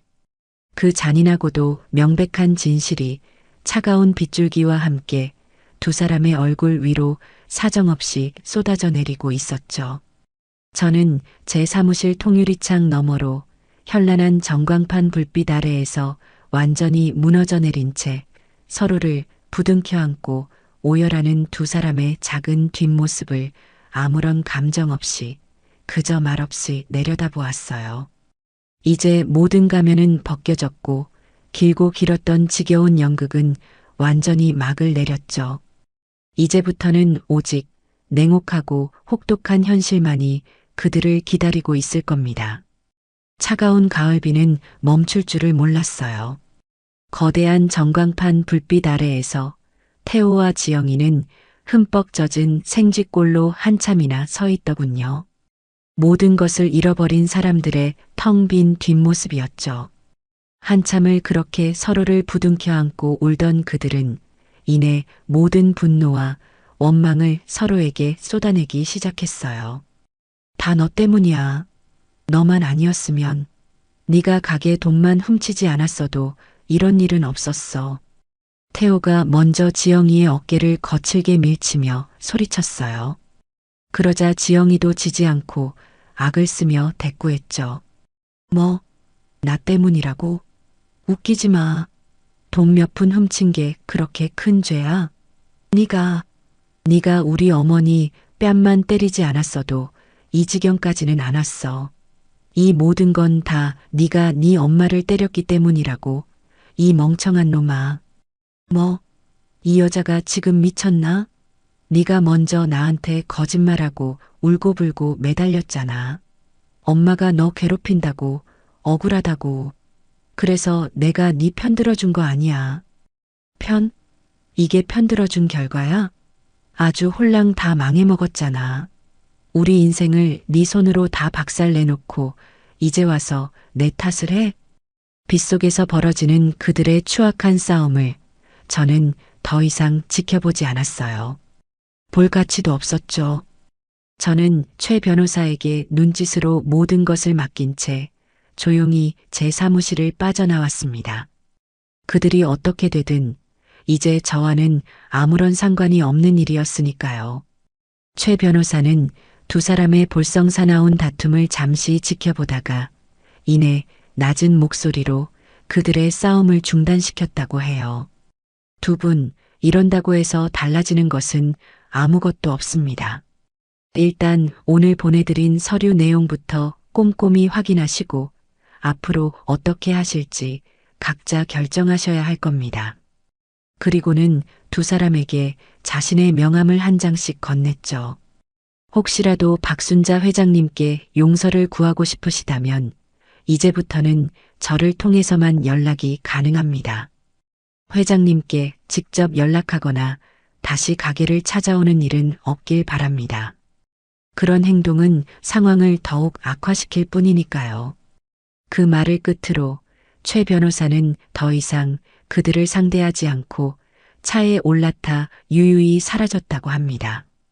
칠흑 같은 어둠과 차가운 빛 속에 두 사람은 망연자실한 얼굴로 서로를 노려보며 한참이나 더 서 있었다고 하더군요. 그날 밤 그들은 월세였단 사실을 갓 깨닫게 된 그 차가운 집으로 돌아갔겠죠. 집안의 모든 물건들이 이전과는 다르게 느껴졌을 거예요. 푹신한 소파도 화려한 샹들리에도 모두 자신들의 것이 아니라는 사실을 깨달았을 테니까요. 그 집에서 두 사람은 밤새도록 서로를 핥히고 물어뜯었다고 해요. 지영이는 거실에 있는 값비싼 도자기를 바닥에 내던지며 울부짖었죠. 어떻게 나한테 이럴 수가 있어. 너 우리 엄마한테는 뭐라고 말할 거야. 네가 다 책임진다며. 평생 나 행복하게 해준다며. 이게 행복이야? 이게 행복이냐고. 태호도 지지 않고 소리쳤어요. 그러는 너는 우리 엄마한테 어떻게 했어? 우리 엄마가 어떤 사람인 줄도 모르고 국밥집 할머니라고 무시하고 돈이나 훔치고 네 허영심 때문에 우리가 이 꼴이 된 거야. 알아? 허영심?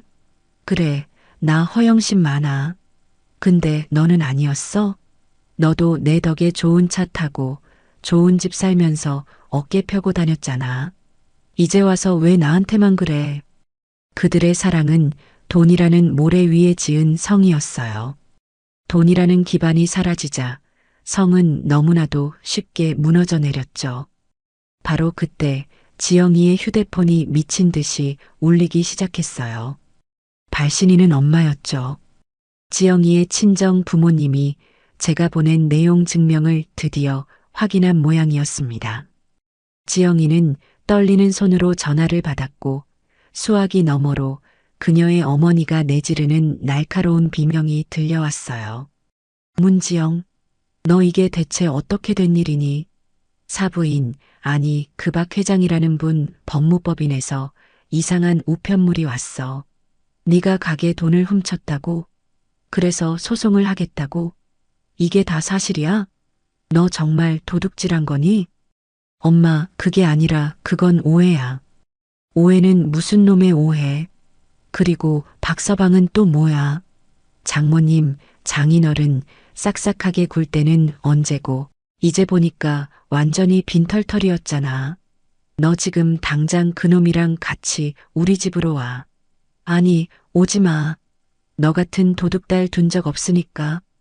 전화는 일방적으로 끊겼고 지영이는 그 자리에 주저앉아 통곡하기 시작했어요.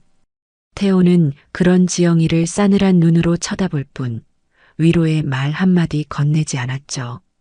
그들의 관계는 이미 돌이킬 수 없을 정도로 망가져버린 후였습니다. 며칠 뒤 최 변호사를 통해 두 사람에게서 각각 연락이 왔다고 해요. 지영이는 어떻게든 위자료를 받아내 이혼하겠다며 길길이 날뛰었고 태호는 어떻게든 제 마음을 돌려 모든 것을 원래대로 되돌려놓고 싶다며 구차하게 매달렸죠. 하지만 두 사람 모두에게 최 변호사는 기계처럼 똑같은 대답만 반복했어요.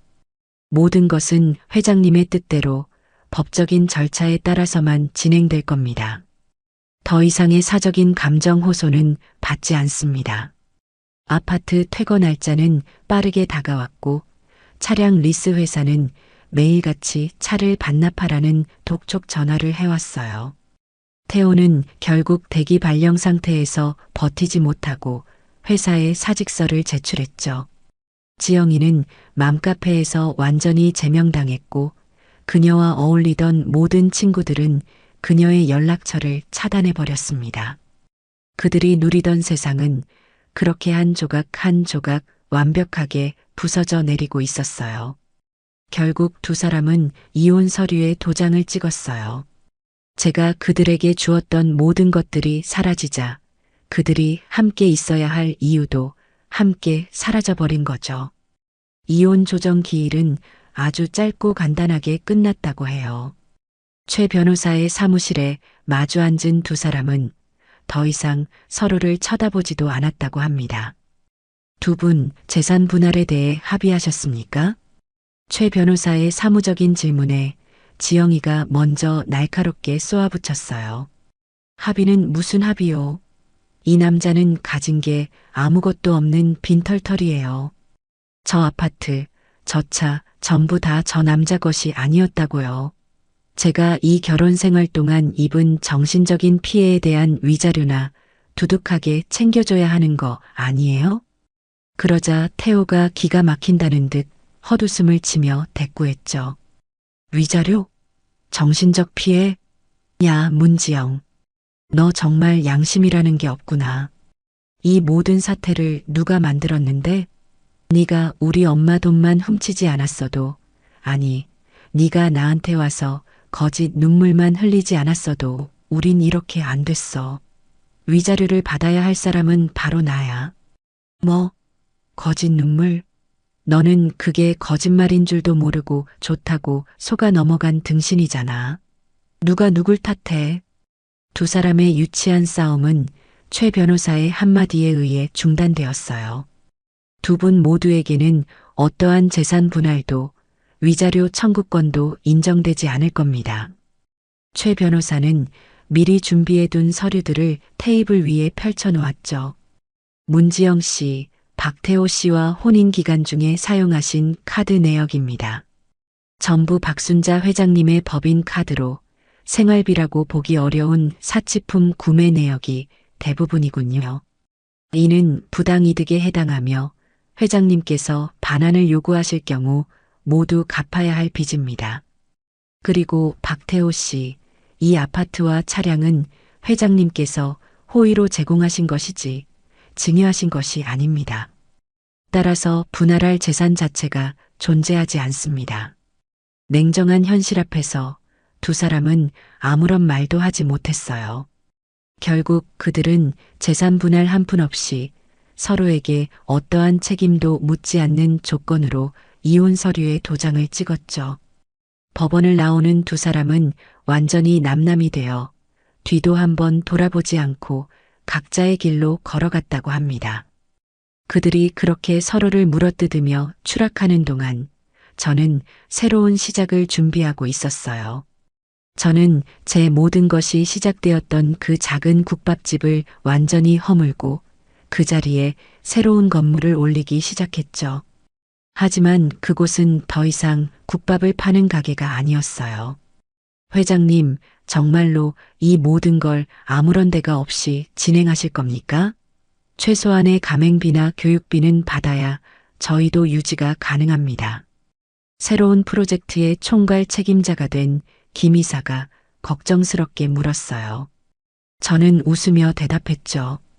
김 이사, 내가 돈 벌려고 이거 하는 것 같아 보여? 나는 돈은 벌 만큼 벌었어. 이제는 내가 받은 걸 세상에 좀 돌려주고 싶을 뿐이야.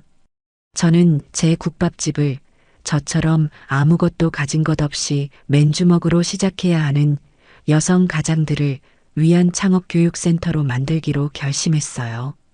제가 평생을 바쳐 터득한 육수 비법부터 손님을 대하는 법, 장부를 정리하는 법까지 제 모든 노하우를 아무런 조건 없이 전수해서 그들이 제2의 인생을 시작할 수 있도록 돕는 사업이었죠.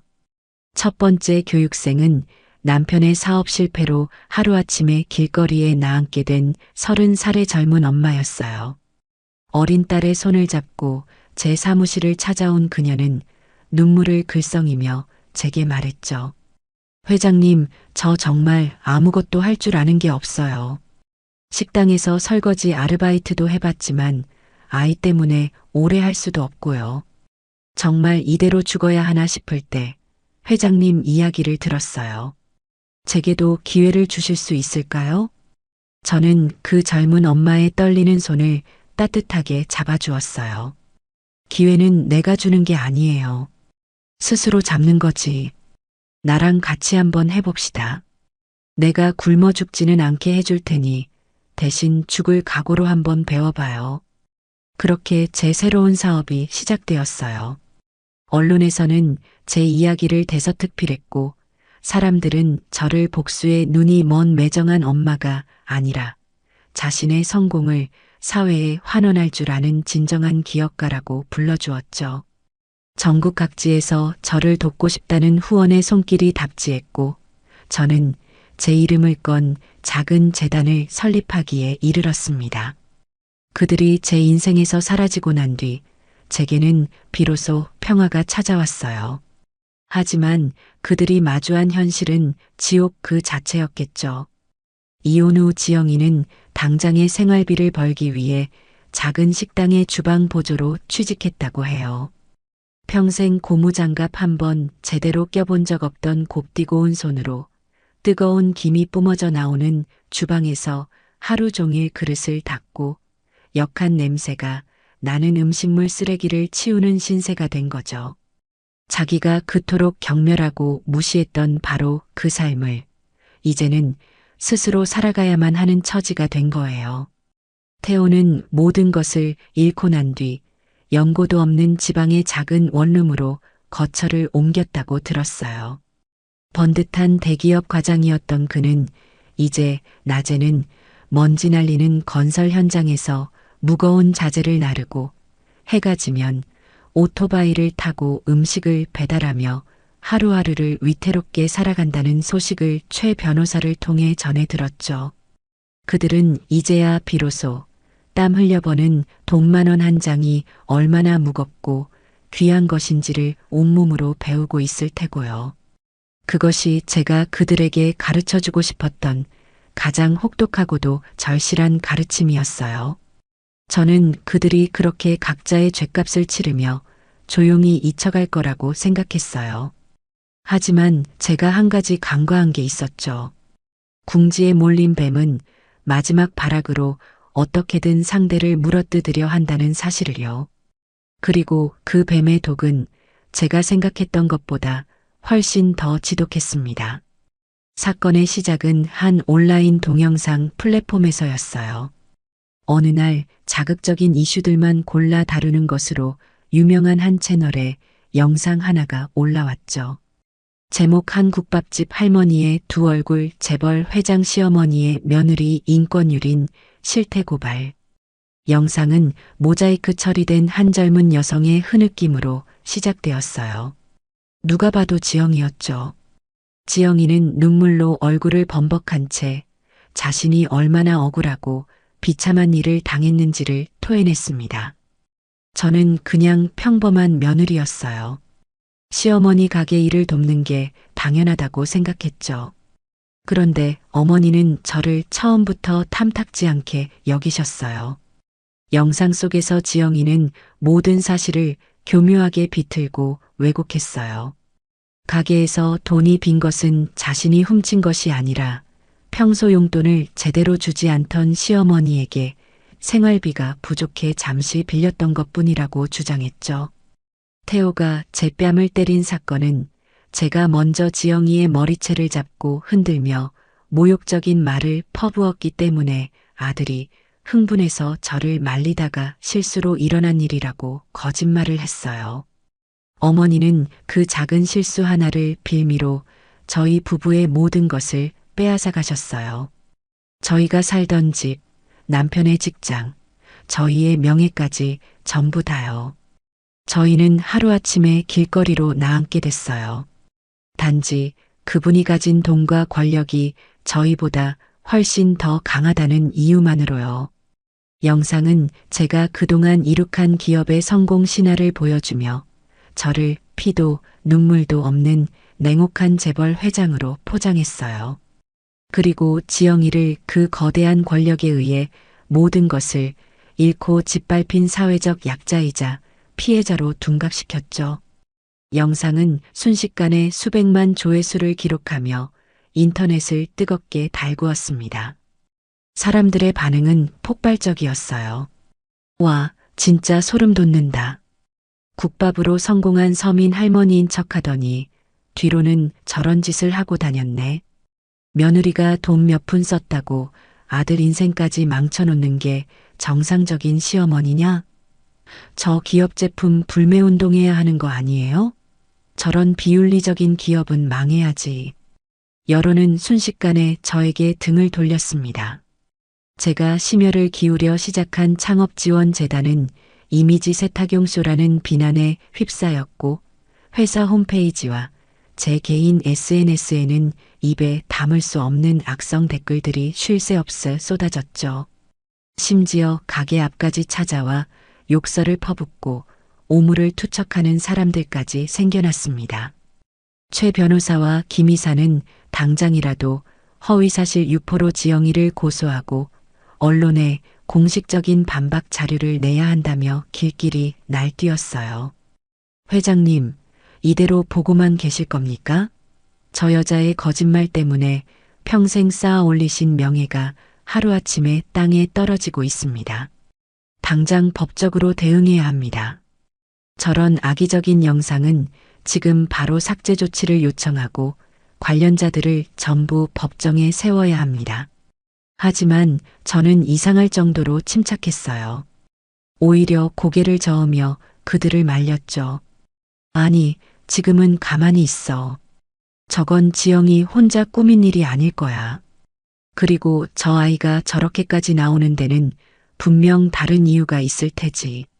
제 예상은 틀리지 않았어요.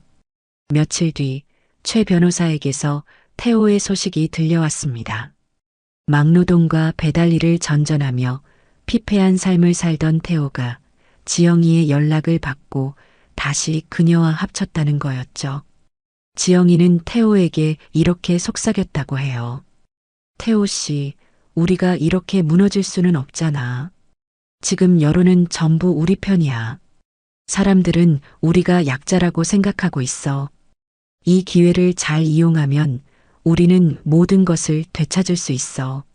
아니, 예전보다 훨씬 더 많은 것을 얻어낼 수도 있다고. 지영아, 그게 정말 가능할까? 어머니가 보통 분이 아니시잖아. 걱정 마. 내가 다 계획이 있어. 태호 씨는 그냥 내 옆에서 슬픈 표정으로 눈물만 흘리면 돼. 사람들은 진실 같은 거 관심 없어. 그저 더 불쌍하고 더 자극적인 이야기에 열광할 뿐이라고. 결국 태호는 지영이의 달콤한 유혹에 또다시 넘어가고 말았어요. 그들은 변호사를 선임하고 언론 인터뷰를 자청하며 본격적으로 저를 공격하기 시작했죠. 태호는 카메라 앞에서 눈물을 글썽이며 자신이 얼마나 어머니에게 억압받아 왔는지, 사랑하는 아내를 지키기 위해 어쩔 수 없이 잘못된 선택을 할 수밖에 없었다며 동정심을 유발했어요. 그들의 연극은 아주 성공적이었습니다. 세상은 완벽하게 그들의 편이 되어 저를 비난했죠. 회사의 주가는 연일 폭락했고 제가 공들여 키워온 브랜드 이미지는 회복 불가능할 정도로 훼손되었습니다. 저는 제국을 세운 지 20년 만에 가장 큰 위기를 맞이하고 있었어요. 하지만 저는 여전히 이상할 정도로 두렵지 않았습니다. 오히려 이 모든 상황이 제게 마지막 기회를 주고 있다는 생각이 들었죠. 제 아들놈의 뿌리까지 썩어버린 근성을 이번에야말로 완전히 도려낼 수 있는 마지막 기회를요. 세상이 온통 저를 향한 비난으로 들끓던 어느 날, 저는 최 변호사를 통해 공식적인 입장을 발표했어요. 하지만 그 내용은 모두의 예상을 완전히 빗나가는 것이었죠. 한풍경 푸드의 박순자 회장은 최근 불거진 논란으로 인해 심신이 극도로 쇠약해져 현재 위독한 상태이며 모든 법적 대응을 중단하고 병상에서 아들 부부를 만나 마지막으로 화해하고 싶다는 뜻을 전해왔습니다.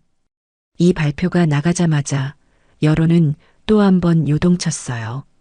거봐, 양심에 찔리니까 저러는 거잖아. 죽기 전에는 아들이 보고 싶었나 보네. 그래도 천륜은 천륜인가. 아들 부부가 가서 꼭 사과받고 유산 제대로 받아내야 한다. 지영이와 태호는 이 소식을 듣고 쾌재를 불렀을 겁니다. 자신들의 작전이 완벽하게 성공했다고 믿었겠죠. 늙은 시어머니가 결국 여론의 압박에 무릎을 꿇었다고 생각했을 거예요. 그들은 승리감에 도취되어 최 변호사가 보내온 차를 타고 제가 입원해 있다는 최고급 병원의 VVIP 병실로 한달음에 달려왔습니다. 병실 문을 열고 들어선 두 사람의 눈앞에는 온갖 생명 유지 장치에 둘러싸여 금방이라도 숨이 넘어갈 것처럼 위태롭게 누워있는 제 모습이 보였을 거예요. 창백한 얼굴, 앙상하게 마른 팔목, 희미하게 내쉬는 숨소리까지. 누가 봐도 생의 마지막을 준비하는 노인의 모습이었죠. 물론 그 모든 것은 할리우드 영화의 특수분장팀을 섭외해 연출한 완벽한 연극이었습니다.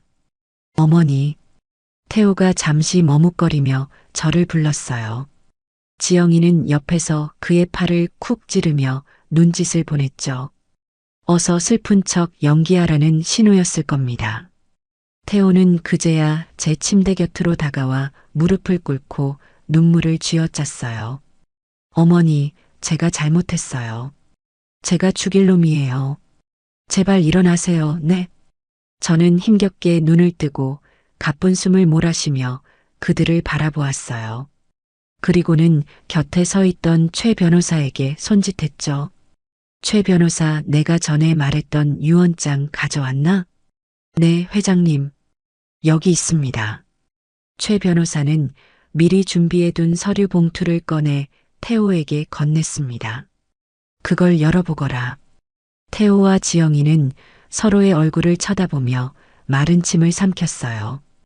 태호가 떨리는 손으로 봉투를 열자 그 안에서 나온 것은 제 유산 상속에 관한 내용이 담긴 유언장이었죠. 유언장의 내용은 아주 간단했어요. 제 소유의 모든 주식과 부동산, 현금 자산의 90%를 외아들인 박태호에게 상속한다는 내용이었습니다. 나머지 10%만이 재단에 기부된다고 적혀 있었죠.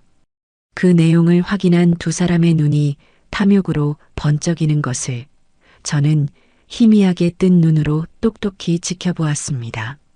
어머니, 이게 정말이에요?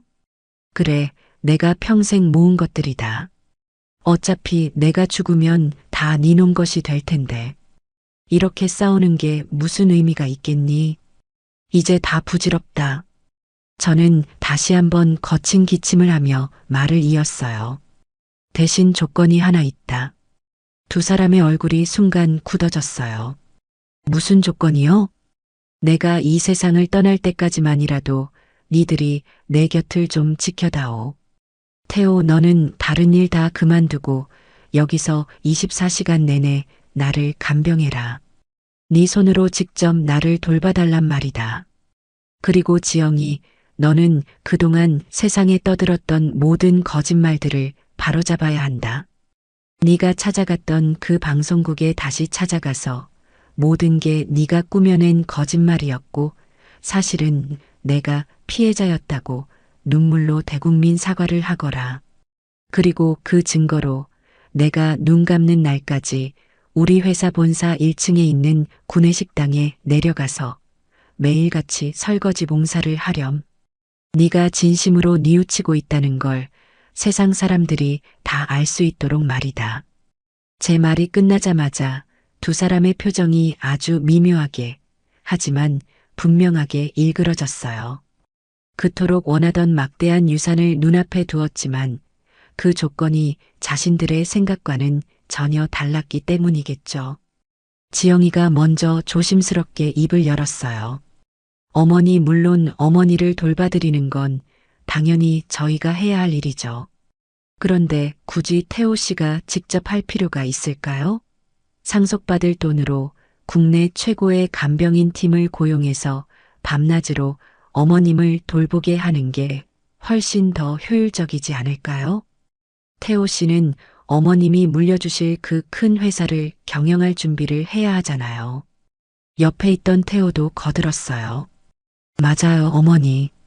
지영이 말대로 제가 옆에 있는 것보다 전문가들이 돌봐드리는 게 어머님 건강에도 훨씬 더 좋을 거예요. 그리고 지영이가 방송에 나가서 사과하는 건 좀 그렇지 않아요? 이미 여론이 우리 쪽으로 다 기울었는데 갑자기 말을 바꾸면 사람들이 우리를 아주 우습게 볼 거예요. 저희 명예도 있고요. 지영이는 한술 더 떴죠. 네, 어머니. 그리고 제가 굳이 그 회사 구내식당에서 설거지를 해야 할까요? 차라리 어머님 이름으로 된 재단에 가서 봉사활동을 하는 모습을 보여주는 게 어머님 이미지에도 훨씬 더 도움이 될 텐데요. 설거지 같은 허드렛 일은 다른 사람 시켜도 되잖아요. 그들은 죽어가는 제 앞에서 저를 위한답시고 포장하며 어떻게든 자신들이 해야 할 의무와 책임을 피하고 오직 돈만 편하게 상속받을 궁리만을 하고 있었어요. 그들의 눈에는 저에 대한 아주 작은 연민이나 죄책감도 보이지 않았죠. 오직 식을 줄 모르는 탐욕과 이기심만이 번들거릴 뿐이었습니다. 저는 그들의 추악한 대화를 들으며 조용히 눈을 감았어요. 그리고는 나지막이 말했죠. 그래, 니들 마음은 잘 알겠다. 바로 그 순간이었어요. 제가 누워있던 병실 침대 옆에 커튼이 스르륵 열리고 그 뒤에서 최 변호사와 김 이사 그리고 지영이가 처음 찾아갔던 그 영상 채널에 기자가 굳은 얼굴로 걸어 나왔습니다. 기자의 손에는 이 모든 대화를 처음부터 끝까지 녹화하고 있는 카메라가 들려 있었고요. 이게 다 뭐예요? 상황 파악이 안 된 지영이가 당황해서 소리쳤어요. 저는 천천히 몸을 일으켜 앉았습니다. 제 얼굴에서 병색은 온데간데 없이 사라졌고 목소리에는 다시금 힘이 실렸죠. 뭐긴. 니들의 진짜 속마음을 대한민국 모든 사람들이 볼 수 있도록 생중계하고 있는 거지. 저는 침대 헤드에 편안하게 등을 기댄 채 새하얗게 질려버린 두 사람을 바라보며 싸늘하게 웃어 보였습니다. 내가 마지막 기회를 준다고 했지. 그런데 니들은 그 기회를 아주 보기 좋게 걷어차 버렸구나. 이제 정말 모든 게 끝났다. 카메라의 빨간 녹화 불빛이 절망에 빠진 두 사람의 얼굴을 냉정하게 비추고 있었습니다. 그날 병실에서 벌어진 모든 일은 편집되지 않은 날 것 그대로의 영상으로 인터넷에 공개되었어요. 지영이가 처음 이용했던 바로 그 채널을 통해서였죠. 자신들이 거짓 제보에 놀아났다는 사실을 깨닫고 분노한 기자는 충격 단독, 재벌가 유산 상속의 추악한 진실, 그 막장 드라마의 결말이라는 자극적인 제목으로 영상을 내보냈습니다. 파장은 상상을 초월했어요. 죽어가는 시어머니 앞에서 유산을 두고 흥정하는 며느리와 아들의 모습은 전 국민적인 공분을 사기에 충분했죠. 여론은 하루아침에 180도 뒤집혔습니다. 저를 향했던 비난의 화살은 이제 수십, 수백 배가 되어 태호와 지영이에게로 향했어요.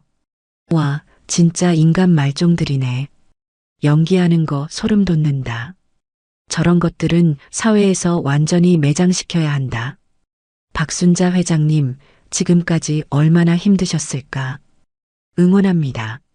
그 영상이 공개된 직후 최 변호사는 기다렸다는 듯이 지영이와 해당 채널의 기자를 허위사실 유포 및 명예훼손으로 고소했어요. 기자는 뒤늦게 제게 찾아와 무릎을 꿇고 사죄했지만 저는 받아주지 않았죠. 진실을 확인하려는 최소한의 노력도 없이 그저 자극적인 이슈에만 눈이 멀었던 대가를 치르게 하고 싶었어요. 결국 그 기자는 막대한 손해배상금을 물게 되었고 그의 채널은 폐쇄되었습니다. 지영이는 모든 것을 잃었어요. 그녀의 곁에는 아무도 남지 않았죠.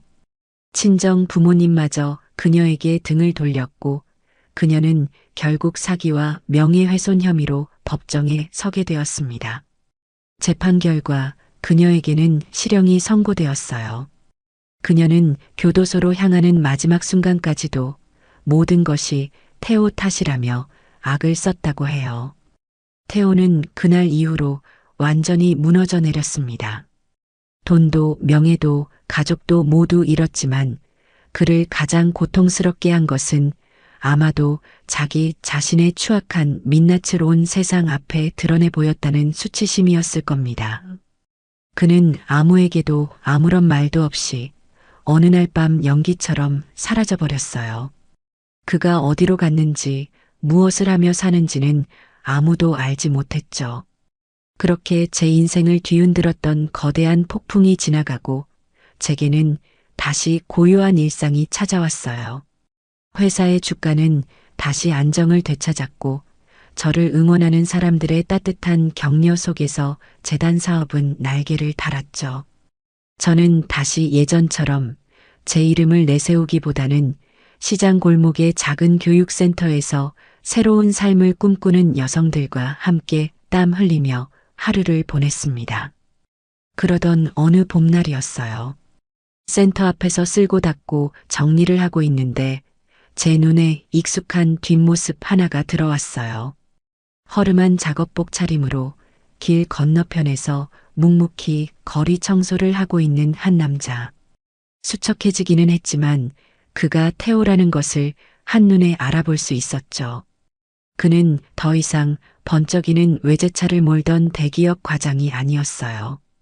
그저 도시의 이름 없는 환경미화원 중 한 명이 되어 있었죠. 한참 동안 거리를 쓸던 태호는 문득 고개를 들다 저와 눈이 마주쳤어요. 그는 잠시 모든 것을 멈춘 듯 그 자리에 굳어버렸죠. 저 역시 아무 말 없이 그를 바라보았습니다. 잠시 후 태호는 저를 향해 아주 깊이 그리고 아주 오랫동안 허리를 숙여 인사를 했습니다. 그리고는 아무 일도 없었다는 듯 다시 묵묵히 자신의 빗자루를 들고 거리의 다음 구역으로 걸어갔어요. 그의 눈빛에는 더 이상 원망도 탐욕도 변명도 담겨 있지 않았어요. 그저 모든 것을 받아들인 사람의 깊은 체념과 아주 희미한 참회의 빛만이 어려 있었죠. 우리 사이에는 그 어떤 대화도 눈물 어린 화해도 없었습니다. 하지만 저는 그것이 우리 모자가 나눌 수 있는 가장 솔직하고 진실된 마지막 인사라는 것을 알 수 있었어요. 저는 그날 이후로 다시는 태호를 보지 못했습니다. 그 아이가 어디서 어떻게 살아가든 이제는 스스로의 힘으로 자신의 삶을 책임져야 한다는 것을 깨달았기를 바랄 뿐이죠. 저는 가끔 생각해요. 부모가 자식에게 물려주어야 할 진정한 유산은 과연 무엇일까 하고요. 돈이나 명예, 높은 지위 같은 것들은 잘못 쥔 칼처럼 오히려 그 아이의 인생을 망가뜨릴 수도 있다는 것을 저는 제 아들을 통해 뼈저리게 배웠습니다. 이제 저는 제 유산을 다른 방식으로 남기려 해요. 제 피가 섞인 아들에게는 전해주지 못했지만 제 땀과 눈물이 밴 이 땅 위에서 새로운 희망을 일구려는 또 다른 나의 딸들에게요. 오늘도 제 교육센터의 주방에서는 새로운 인생을 꿈꾸는 여성들의 웃음소리와 함께 구수한 국밥 끓는 냄새가 온 시장 골목에 가득 퍼져나갑니다. 저는 그 냄새를 맡으며 비로소 제 인생에서 가장 완벽하고 평화로운 순간을 맞이하고 있다는 것을 느껴요. 그것이야말로 제가 평생을 바쳐 이룩한 그 무엇과도 바꿀 수 없는 진짜 제국이니까요.